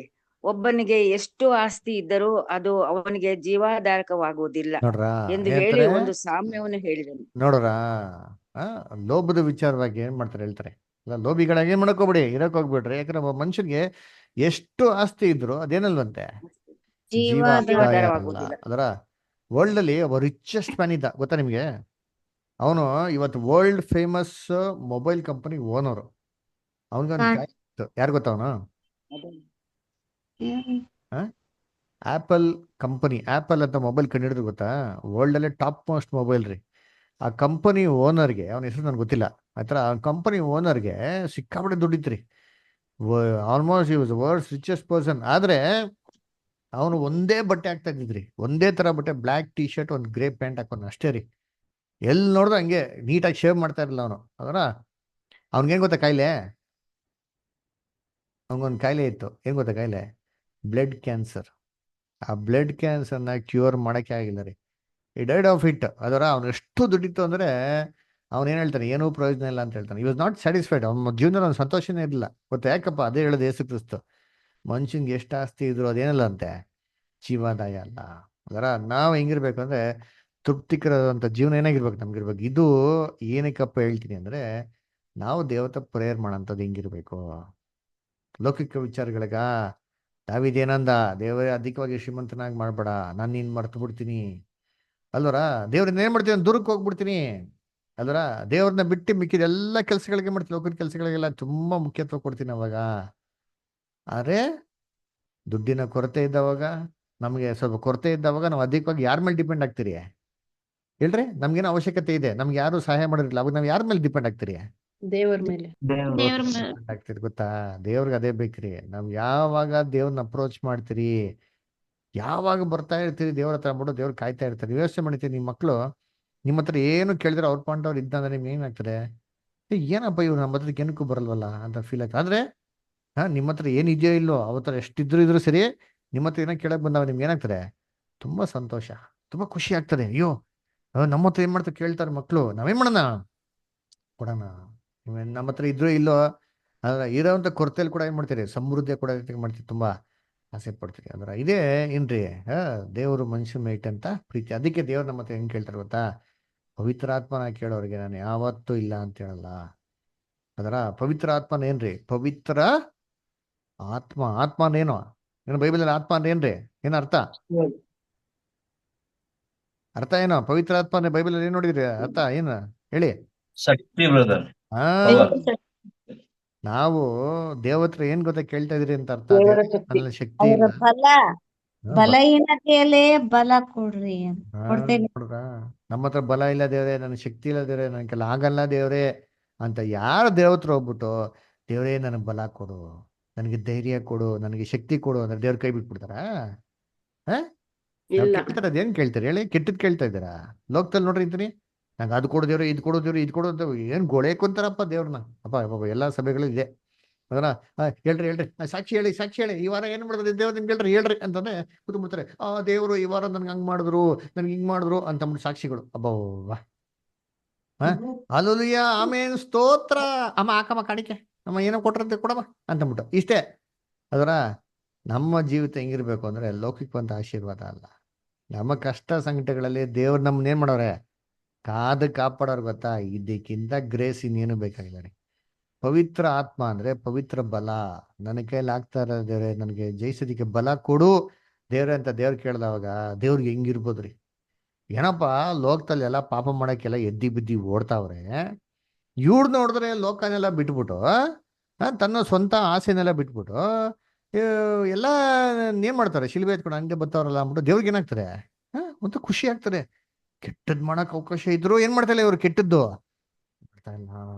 ಈ ಕೆಟ್ಟ ಲೋಕದಲ್ಲಿ ಒಳ್ಳೆಯವ್ರಾಗಿ ಬದುಕೋದಿಕ್ ಪ್ರಯತ್ನ ಮಾಡ್ತಾವ್ರಲ್ಲ, ಅದೇ ಇವ್ರಿಗೆ ಏನ್ ಮಾಡ್ಬೇಕು ನಾನು, ಏನಾರ ಮಾಡೋಣಪ್ಪ. ಇವ್ರು ಏನ್ ಕೇಳ್ತಾರೆ, ನಾವ್ ಏನ್ ಕೇಳ್ತಾರೆ ಕಾಯ್ತಾ ಇರ್ತಾರೆ ದೇವ್ರು. ಇವ್ರಿಗೇನ್ ಮಾಡೋಣ, ಏನೋ ಸಹಾಯ ಮಾಡೋಣ, ಹೆಲ್ಪ್ ಮಾಡೋಣ. ಅವರ ಇವಾಗ ನಾವ್ ಯಾರಿಗೆ ಹೆಲ್ಪ್ ಮಾಡ್ತೀರಿ?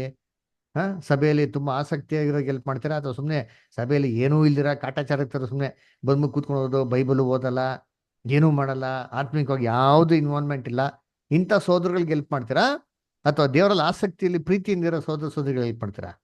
ದೇವರಲ್ಲಿ ಆಸಕ್ತಿ ಇದ್ದವ್ರಿಗೆ. ಅವ್ರಿಗೆ ಅದಕ್ಕೆ ಅಪೋಸ್ತಲಸ್ ಅಂತ ಮಾಡಿದ್ರು. ಅದಕ್ಕೆ 70 ಜನ ಶಿಷ್ಯನ್ಗಳು, ಅದಕ್ಕೆ ಇನ್ನ ಶಿಷ್ಯನ್ಗಳು. Little flock great multitude. ಅದಕ್ಕೆ ಹೇಳಿದ್ರಿ ದೇವರು ಇಂಥವ್ರನ್ನೇ ಕಾಯ್ತಾ ಇರ್ತಾರ್ರಿ. ಅಲ್ಲರ ಇಂಥವ್ರಿಗೇನೆ ದೇವರು ಎಲ್ಲಾ ಕೊಡೋದಿಕ್ಕೆ ಎಲ್ಲ ಕೊಡ್ತಾರೇನ್ರಿ, ಕೃಪೆ ದಯೆ ಕೊಡೋದಿಕ್ಕೆ ಏನ್ ಮಾಡೋದು ದೇವ್ರು ಯಾವತ್ತೂ ನಮ್ಗೆ ಕಾಯ್ತಾ ಇರ್ತಾರೆ. ಅದನ್ನ ಕರ್ತನಲ್ಲಿ ಬಿಟ್ಟಿದ್ರೆ ನಾವ್ ಏನಕ್ಕೆ ಪ್ರೇ ಮಾಡೋದ್ರೆ ಹೋಲಿ ಮೈಂಡ್. ಅದ ಕ್ರಿಸ್ತನ ದೇವ್ರೆ ನಿನ್ನಲ್ಲಿರೋಂಥ ಮೈಂಡು ನನಗೇನಾಗಿರ್ಲಿ, ನನಗೆ ಬರ್ಲಿ ದೇವ್ರೆ, ನಾನ್ ನಿನ್ನಲ್ಲಿ ಏನಾಗಿರ್ಬೇಕು, ಒಂದಾಗಿರ್ಬೇಕು ಅಂತ ಕೇಳ್ದವಾಗ ದೇವ್ರು ಕೊಡದೇ ಇರ್ತಾರ. ಸೊಲೊಮನ್ ಏನ್ ಕೇಳ್ದ, ಅಯ್ಯೋ ನನಗೇನು ಬೇಡ ದೇವ್ರೆ, ನಮ್ಮಪ್ಪ ಸಾಕಷ್ಟು ಮಾಡಿಟ್ಬಿಟ್ಟವ್ರೆ, ನನಗೇನ್ ಬೇಕು ದೇವ್ರೆ, ನಾನು ಇನ್ನ ಯವನಸ್ತ, ನನಗೆ ಬುದ್ಧಿ ಇಲ್ಲ, ಬುದ್ಧಿ ಕೊಡು ಅಂತ ಕೇಳಿದ್ರು. ದೇವ್ರು ಶಾಕ್ ಆಗ್ಬಿಟ್ರಲ್ಲಿ, ಇವನೇನೋ ಇಟ್ಟವನೇ ಬುದ್ಧಿ ಕೇಳ್ತಾನಲ್ಲೋ, ಕೊಟ್ರ ಅವ್ನಿಗೆ ಏನ್ ಬೇಕು ಅವ್ನ ಜೊತೆಗೆ ಏನ್ ಮಾಡೋದು ಮಿಕ್ಕಿದಲ್ಲ.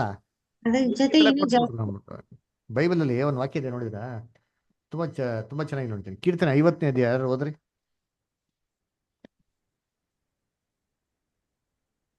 ಕೀರ್ತನೆ 50ನೇ ಅಧ್ಯಾಯದಲ್ಲಿ ತುಂಬಾ ಚೆನ್ನಾಗಿದೆ ನೋಡ್ರಿ, ಸೂಪರ್ ಆಗಿ ಹೇಳ್ತಾರೆ. ಕೀರ್ತನೆ 50ನೇ ಅಧ್ಯಾಯದಲ್ಲಿ 10ನೇ ವಾಕ್ಯ ಓದ್ಕೊಂಡ್ಬಿಟ್ಟಿರ್ತೀನಿ. ಕಾಡಿನಲ್ಲಿರುವ ಸರ್ವ ಮೃಗಗಳು, ಗುಡ್ಡಗಳಲ್ಲಿರುವ ಸಾವಿರಾರು ಪಶುಗಳು ನನ್ನವೇ. ಬೆಟ್ಟಗಳ ಪಕ್ಷಿಗಳನ್ನೆಲ್ಲ ಬಲ್ಲೆ, ಅಡವಿಯ ಜೀವ ಜಂತುಗಳೆಲ್ಲ ನನಗೆ ಗೊತ್ತುಂಟು. ನನಗೆ ಹಸಿವೆ ಇದ್ದರೆ ನಿಮಗೆ ತಿಳಿಸುವುದಿಲ್ಲ, ಲೋಕವು ಅದರಲ್ಲಿರುವುದೆಲ್ಲವೂ ನನ್ನದಲ್ಲವೇ. ನಾನು ಅರ್ಥ ಮಾಡ್ಕೊಡ್ರಿ, ಲೋಕದಲ್ಲಿರೋವು ಎಲ್ಲವೂ ಯಾರ್ದಂತೆ? ದೇವ್ರದು. ದೇವ್ರದು. ಚೇತನ್ ಏನ್ ಕೇಳ್ತಾನೆ, ಸ್ವಲ್ಪ ಅಡ್ಡ ಬಿಡ್ಲ ಮಗ, ಅಡ್ಡ ಬಿಟ್ಟು ನಮಸ್ಕಾರ ಮಾಡ್ಲಾ, ನೀ ಏನ್ ಮಾಡ್ತೀನಿ ಹಿಂಗೆಲ್ಲ ಕೊಟ್ಬಿಡ್ತೀನಿ. ಅವ್ರು ಏಸು ಗುಸ್ಸೆ ಮಾಡಿದ್ರು, ಅಯ್ಯೋ ಅಂತ ತಾತ್ಕಾಲಿಕ ಅಪ್ಪ ಕಾಷ್ಟಾಗ ನಮಸ್ಕಾರ ಮಾಡ್ಬಿಟ್ರ. ಸೇತನ್ ಹಿಂಗೆ ಹೇಳೋದು ನಮ್ಗೆ, ಸ್ವಲ್ಪ ರಜಾ ಏನ್ ಬೇಡ ಕಣಪ್ಪ, ಸ್ವಲ್ಪ ಕಾಂಪ್ರಮೈಸ್ ಮಾಡಮ್ಮ, ಸ್ವಲ್ಪ ಅಡ್ಜಸ್ಟ್ ಮಾಡ್ಕೊಂಡು ಹೋಗ ಅಷ್ಟೇ, ಸ್ವಲ್ಪ ಅಡ್ಜಸ್ಟ್ ಮಾಡ್ಕೊಂಡು ಹೋಗ, ಮುಗ್ದೋಯ್ತು, ನಮ್ಮನ್ನ ತಳ್ಬಿಡ್ತಾನೆ. ನೋಡಿ ಬೈಬಲ್ ಸತ್ಯ ಹೇಳ್ತಾ ನೋಡಿ, ಸತ್ಯವೇದಾಗಿರೋ ದೇವ್ರು ಲೋಕದಲ್ಲಿರೋವೆಲ್ಲವೂ ಯಾರ್ದಂತೆ? ಸೇತಂತ. ಅವ್ನು ಹೇಳ್ತಾನೆ ಸುಳ್ಳು. ಈಡೇನ್ ತೋಟದಲ್ಲಿ ಹಣ್ಣ ತಿಂದ್ರೆ ಏನೂ ಆಗಲ್ಲ ಅಂತ ಅಷ್ಟು ಅಪ್ಪಟ್ಟವಾಗಿ ಸುಳ್ಳು ಹೇಳಿರೋನು.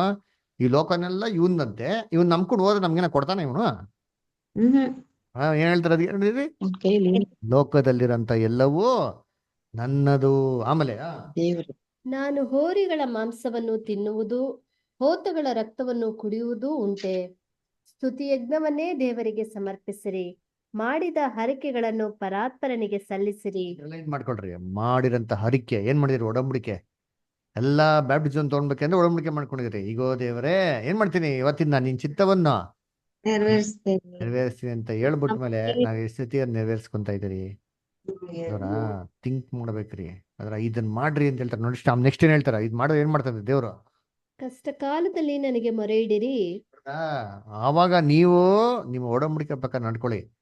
ಕಷ್ಟ ಕಾಲದಲ್ಲಿ ನನ್ಗೆ ಮೊರೆ ಇಡಿರಿ, ಬಿಡಿಸುವೆನು, ಆಗ ನನ್ನನ್ನು ಕೊಂಡಾಡುವಿರಿ. ನೋಡ್ರ ನಾನ್ ಬಿಡಿಸ್ತೀನಿ. ಅದರ ದೇವ್ರು ನಮ್ ಖಂಡಿತವಾಗಿ ಏನ್ ಮಾಡ್ತಾರೆ, ನಮ್ಗೆ ಬೇಕಾದ್ರನ್ನ ಕೊಟ್ಟೇ ಕೊಡ್ತಾರೆ. ಆ ನಂಬಿಕೆ ನಮ್ಗೇನಾಗಿರ್ಬೇಕು ಇರ್ಬೇಕು. ಅದಕ್ಕೆ ಅಧಿಕವಾಗಿ ಪವಿತ್ರಾತ್ಮಕ್ಕಾಗಿ ಏನ್ ಮಾಡಬೇಕು, ದೇವರ ಒಂದು ಬಲಕ್ಕಾಗಿ ದೇವರ ಒಂದು ಮೈಂಡ್ ನಮ್ಗೆ ಏನಾಗ್ಲಿ ಕೊಡ್ಲಿ ಅಂತ ನಾವು ಅಧಿಕವಾಗಿ ಮಾಡ್ಕೋ ಪ್ರೇಮ.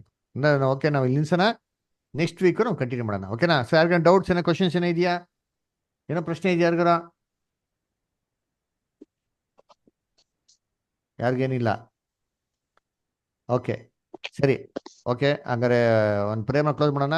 ಡಿಸೆಂಬರ್ 25ನೇ ತಾರೀಕು ಮನೆಯಲ್ಲಿ ಫುಲ್ ಡೇ ಮೀಟಿಂಗ್ ಇರ್ತಾರೆ, ಬೆಳಗ್ಗೆ ಸಾಯಂಕಾಲವರೆಗೂ. ದಯವಿಟ್ಟು ಎಲ್ಲ ಸಹೋದರಿಗಳು ಮಿಸ್ ಮಾಡಿದ್ರ ಮನೆಗೆ ಬರಬೇಕಾಗಿ ನಾನು ಕೇಳ್ಕೊತೀನಿ. ಓಕೆನಾ? ಅವತ್ತು ಬ್ಯಾಪ್ಟಿಸಮ್ ಇರ್ತದೆ, ಆಮೇಲೆ ಒಂದು ಸೂಪರ್ ಸಬ್ಜೆಕ್ಟ್ ಇರ್ತದೆ, ಆಮೇಲೆ ಮಕ್ಕಳದು ಎಲ್ಲ ಒಳ್ಳೆ ಆಕ್ಟಿವಿಟಿ ಇರ್ತದೆ. ಅಂದರೆ ದಯವಿಟ್ಟು ಎಲ್ಲ ಸಹೋದರಿಗಳು ಬರಬೇಕಾಗಿ ಕೇಳ್ಕೊತೀನಿ. ಯಾರು ಮಿಸ್ ಮಾಡ್ಬಿಡಿ. ಓಕೆನಾ? ವರ್ಷಕ್ಕೆ 1 ಸತಿನೋ 2 ಸತಿನೋ ಬರೋದು. ದಯವಿಟ್ಟು ರಿಸ್ಕ್ ತಗೊಂಡು ಎಲ್ಲ ಮಕ್ಳುಗಳು ಎಲ್ಲ ಕೆಲಸಗಳಿತ್ತು ಅಂದರೆ ಎಲ್ಲ ಒತ್ತೆ ಇಟ್ಬಿಟ್ಟು ಅದರ ಏನ್ರಿ ಇವಾಗೆ ಟಿಕೆಟ್ ಬುಕ್ ಮಾಡಿಕೊಂಡು ದಯವಿಟ್ಟು ಎಲ್ಲ ಬರಬೇಕಾಗಿ ಕೇಳ್ಕೊತೀನಿ. ಓಕೆನಾ? ದೇವ್ರ ವಾಕ್ಯಗಳನ್ನ